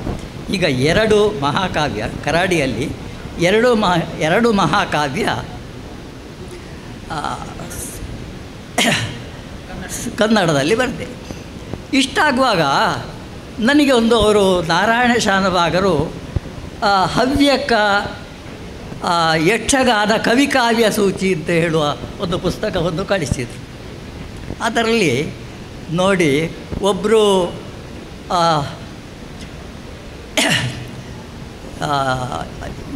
ಕೃಷ್ಣ ಸಂಧಾನವನ್ನು ಇಂಗ್ಲೀಷ್ನಲ್ಲಿ ಬರೆದಿದ್ದಾರೆ ಅಂತ ಉಲ್ಲೇಖ ಇದೆ. ಈಶ್ವರ ಕೇಶವ ಭಟ್ಟ ಅಂತ, ಶಿರ್ಸಿಯವರತ್ತೆ ಅವರು, ಯಾವ ಗೊತ್ತಿಲ್ಲ. ಮತ್ತು 4 ಜನರು 7 ಹಿಂದಿ ಪ್ರಸಂಗವನ್ನು ಬರೆದಿದ್ದಾರೆ, ಅದರಲ್ಲಿದೆ ಉಲ್ಲೇಖ. ಮತ್ತು 4 ಜನರು 4 ಇಂಗ್ಲೀಷ್ ಪ್ರಸಂಗವನ್ನು ಬರೆದಿದ್ದಾರೆ. ನನ್ನ ಹೆಸರು ಅದರಲ್ಲಿ ಒಂದು ಸೇರಿಸಿದ್ದಾರೆ. ನಾನು ಹವ್ಯಕ ಅಲ್ಲ, ಆದರೂ ನನ್ನ ಹೆಸರನ್ನು ಸೇರಿಸಿದ್ದಾರೆ. ಅಲ್ಲಿ ಏನಾಗಿದೆ ಅಂತ ಕೇಳಿದರೆ ಹೆಚ್ಚು ಬರೆದವರು ಯಾರು ಅಂತ ಹೇಳಿ ಇದೆ. ಆದರೆ ಈ ಯಾವ ಪ್ರಸಂಗಗಳು ಕೂಡ ಲಭ್ಯ ಇಲ್ಲ. ಮಲಯಾಳದ ಉಲ್ಲೇಖವೇ ಅದರಲ್ಲಿ ಇಲ್ಲ. ಇಲ್ಲೆಲ್ಲ ಮಲಯಾಳ ಪ್ರಸಂಗ ಬರೆಸಿದ್ದಾವೆ ಮತ್ತೊಂದು ಅಂತೆಲ್ಲ ಹೇಳ್ತಾರೆ. ಹಾಗಾಗಿ ಅದು ಯಾವುದೂ ಇಲ್ಲ, ಅದು ಗೊತ್ತಿಲ್ಲ. ನಾನು ಎಲ್ಲ ಭಾಷೆಗಳಲ್ಲಿ ಕೂಡ ಪ್ರಸಂಗಗಳನ್ನು ಬರೆದಿದೆ, 10 ಭಾಷೆಗಳು. ಒಂದು ಪದ್ಯ ನಾನು ಹೀಗೆ ಬರೆದಿದ್ದೇನೆ, ಅದನ್ನು ನಿಮ್ಮ ಮುಂದೆ ಓದ್ತೇನೆ. ವಾರ್ಧಕೈ ಕನ್ನಡದ ಓಜತ ಪೆರಡಾಲ ಕೃಷ್ಣಯ್ಯ ಸನ್ನುತನೆ ಎನ್ನ ಗುರು ಯಕ್ಷಗಾನವ ಬರೆ ಮನ್ನೇನೆ ಕಾರಣಂ 10 ಭಾಷೆಗಳಲ್ಲಿ ಚೆನ್ನನೆ ಮೊದಲು ಬಂಧವಿಲ್ಲದೆ ಬರದೆ ದಾಖಲೆಯು ಇದು ಸತ್ಯ. 12 ಚಲು ಮಹಾಕಾವ್ಯಗಳ ನಿರ್ಮಿಸಿದೆ ರನ್ನಪಂಪಾದಿಗಳ ನೆನಪಹುದು ಮನ್ನಿಸದೆ ಇರುವರೇ ಎನ್ನ ತೊದಲು. ಹಿಂದಿ ಇಂಗ್ಲೀಷಿನಲ್ಲಿ ಸಂಸ್ಕೃತ ಕರಾಡಿಯಲ್ಲಿ ಕುಂದಿರದೆ ಕೊಂಕಣಿ ಮರಾಠಿಯಲ್ಲಿ ತುಳುವಿನಲ್ಲಿ ಚಂದವ ಕನ್ನಡದಿ ಮಲಯಾಳ ಭಾಷೆಯಲ್ಲಿ ಹವ್ಯಕರ ಕನ್ನಡದಲ್ಲಿ ಛಂದಸ್ಸು ತಾಳಲಯ ಸರಿಯಾಗಿ ಇಹುದಿಲ್ಲಿ ಸಂದೇಹ ಬೇಡ ಇವು ನವ್ಯ ಪ್ರಯೋಗಗಳು ಮಂದಿ ಮೆಚ್ಚಲಿ ಬಿಡಲಿ ಸಾನಂದ ಗುರುರಿಯ ರೊಲುಮೇರಲಿ. ನಮಸ್ಕಾರ ಎಲ್ಲರಿಗೂ ಪುನಃ ನಮಸ್ಕಾರ. ಕಾರ್ಯಕ್ರಮದ ಮುಂದಿನ ಮಾತು ಅಧ್ಯಕ್ಷೀಯ ಮಾತುಗಳು. ಕಾರ್ಯಕ್ರಮದ ಅಧ್ಯಕ್ಷತೆ ವಹಿಸಿದ ಡಾಕ್ಟರ್ ಪ್ರಭಾಕರ್ ಭಟ್ ಕಲ್ಲಡ್ಕ ಅವರಿಂದ. ಎಲ್ಲರಿಗೂ ಜೈ ಶ್ರೀರಾಮ್. ಸ್ವಲ್ಪ ಗಟ್ಟಿ ಹೇಳಿ. ಇವತ್ತಿನ ಕಾರ್ಯಕ್ರಮದಲ್ಲಿ 3 ಜನ ಪ್ರಮುಖರಿದ್ದಾರೆ ಅಂತ ಯೋಚನೆ ಮಾಡಿದ್ದೆ ನಾನು. ಒಬ್ಬ ಕೃಷ್ಣ, ಅವನು ಕಿರಿಬೆರಳಿನಲ್ಲಿ ಗೋವರ್ಧನ ಗಿರಿ, ಈ ಗಿರಿಯನ್ನು ಎತ್ತಿದ್ದಾನೆ. ಆ ಗಿರಿಯ ಮೇಲೆ ಶಂಕರ ಕೂತಿದ್ದಾನೆ. ಹಾಗೆ 3 ಜನ ಪ್ರಮುಖರ ಮಧ್ಯದಲ್ಲಿ ಕಾರ್ಯಕ್ರಮ ನಡೀತಾ ಇದೆ. ನಿರಂಜನ ಮತ್ತು ಶಂಕರ ಸಾಹಿತ್ಯ ಒಂದು ಪ್ರಶಸ್ತಿ ಪ್ರದಾನ. ಒಂದು ಕೃಷ್ಣಮೂರ್ತಿಯವರ ಥರ ಅವರ ಬಗ್ಗೆ ನಾನು ಹೇಳಬೇಕಾಗಿರುವಂಥದ್ದು, ಅವರು ಮಾತಾಡುವಾಗ ಹೇಳಿದರು, ನಿರಂಜನರು ಲೆಫ್ಟಿಸ್ಟು. ಈ ದೇಶದಲ್ಲಿ ಸಾಹಿತ್ಯದಲ್ಲಿ ನನಗೇನು ತುಂಬ ಗೊತ್ತಿಲ್ಲ, ಆದರೂ ಲೆಫ್ಟಿಸ್ಟ್ ಇದ್ದಾರೆ, ರೈಟಿಸ್ಟ್ ಇದ್ದಾರೆ. ಕೆಲವರು ರೈಟಿಸ್ಟ್ ಅಂತ ಕರೀತಾರೆ. ಆದರೆ ಕೃಷ್ಣಮೂರ್ತಿಯವರು ಇದ್ದಂಥದ್ದು ಅದು ಸೆಂಟ್ರಿಸ್ಟ್ ಅಲ್ಲ, ಅದು ನ್ಯಾಷನಲಿಸ್ಟ್. ಅದಕ್ಕೋಸ್ಕರ ರೈಟು ಅಲ್ಲ, ಲೆಫ್ಟು ಅಲ್ಲ, ನ್ಯಾಷನಲಿಸ್ಟ್. ಎರಡನೇದು, ಅವರಿಗೆ ಚಿಕ್ಕಂದಿನಲ್ಲೇ ತಾಯಿ ಎದೆಹಾಲಿನಲ್ಲೇ ರಾಷ್ಟ್ರೀಯ ಚಿಂತನೆಯನ್ನು ಕೊಟ್ಟರು ಅಂತ ಹೇಳಿದರು. ಅವರಾಗ ಮಾತಾಡ್ತಾ ಇರಬೇಕಾದ್ರೂ ಹೇಳಿದ್ರು, ಅವರು 4.5 ವರ್ಷ ವಯಸ್ಸಿದ್ದಾಗಲೇ ಅವರು ರಾಷ್ಟ್ರೀಯ ಸ್ವಯಂ ಸೇವಕ ಸಂಘದ ಸ್ವಯಂ ಸೇವಕರಾದರು. ಅದಾದ ಮೇಲೆ ಹಾಗೆ ಬೆಳೀತಾ ಬೆಳೀತಾ ಬಂದು ಸಂಘದಲ್ಲಿ 2 ರೀತಿಯ ಜನ ಇದ್ದಾರೆ. ಸುಮಾರೊಂದು 95% ನಮ್ಮಂಥವರು, ನಮಗೆ ನಮ್ಮದೇ ವೃತ್ತಿ ಇದೆ, ಮದುವೆ ಆಗಿದೆ, ಮಕ್ಕಳು ಇದೆಲ್ಲ ಇದ್ದಂಥವ್ರು ಕೆಲಸ ಮಾಡ್ತಾ ಇರೋದು. ಇನ್ನೊಂದಷ್ಟು ಜನ ತನ್ನೆಲ್ಲವನ್ನು ಬಿಟ್ಟು ದೇಶದ ಕೆಲಸನೇ ಮಾಡೋದು, ಅವ್ರಂಥವ್ರನ್ನು ನಾವು ಪ್ರಚಾರಕ ಅಂತ ಹೇಳ್ತಾರೆ. ಆ ರೀತಿಯ ಒಬ್ಬ ಪ್ರಚಾರಕ್ಕಾಗಿ 10 ವರ್ಷಗಳ ಕಾಲ ಸಂಘದ ಕೆಲಸ ಮತ್ತು ರಾಷ್ಟ್ರೋತ್ಥಾನ ಪರಿಷತ್ನಲ್ಲಿ ಕೆಲಸ ಮಾಡಿದಂಥ ಒಬ್ಬ ತ್ಯಾಗಜೀವಿಯವರು.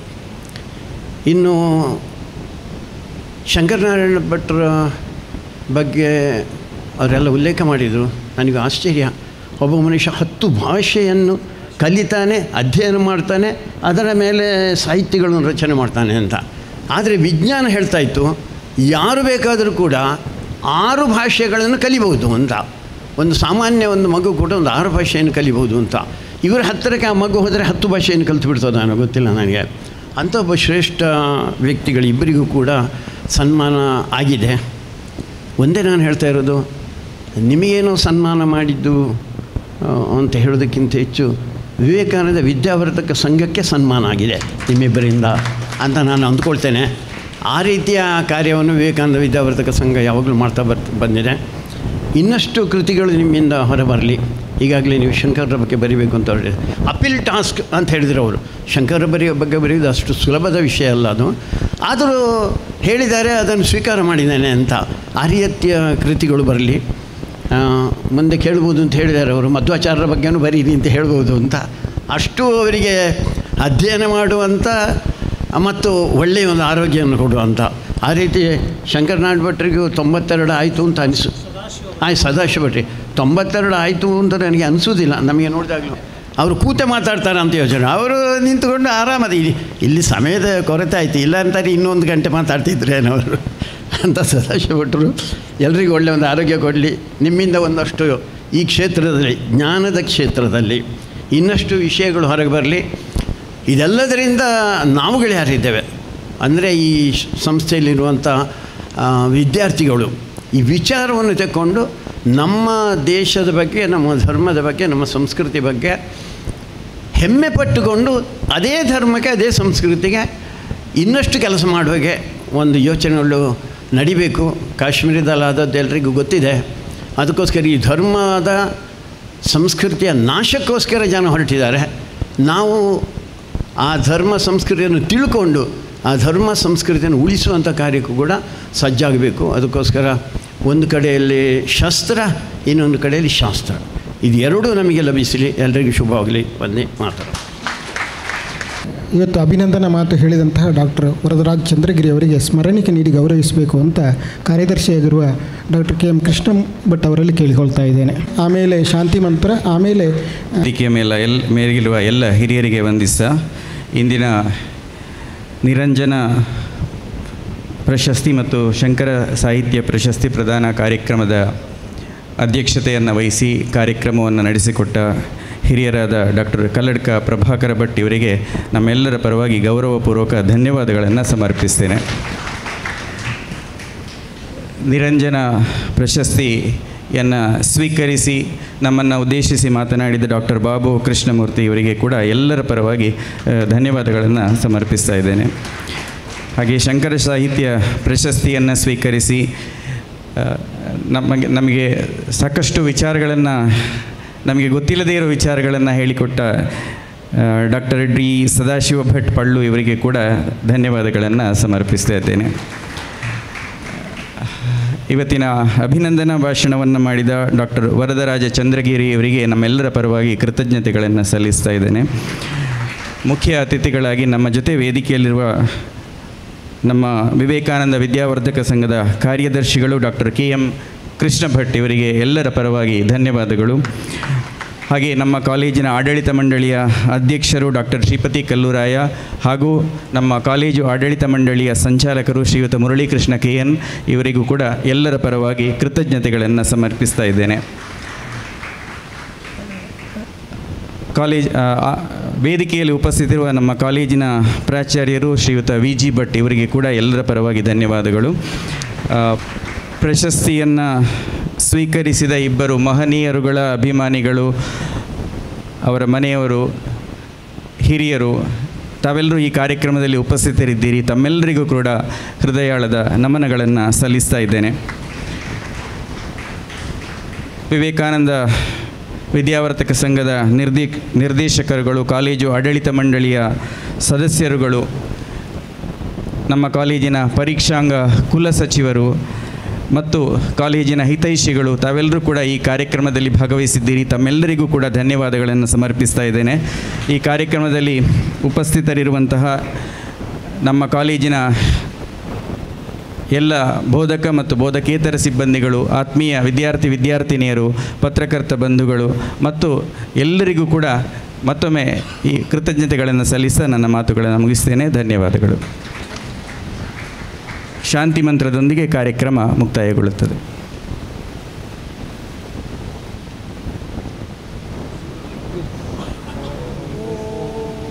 ಸರ್ವೇ ಭವಂತು ಸುಖಿನಃ, ಸರ್ವೇ ಸಂತು ನಿರಾಮಯಃ, ಸರ್ವೇ ಭದ್ರಾಣಿ ಪಶ್ಯಂತು, ಮಾ ಕಶ್ಚಿತ್ ದುಃಖಭಾಗ್ ಭವೇತ್.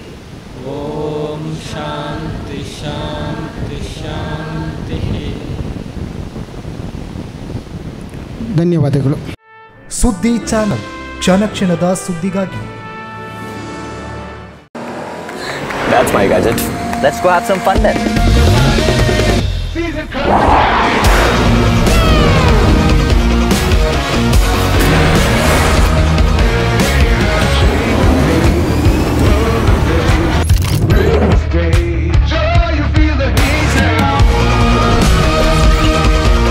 Introducing the hot and techy Brezza SCNG. Cool new SCNG tech for a cool new generation.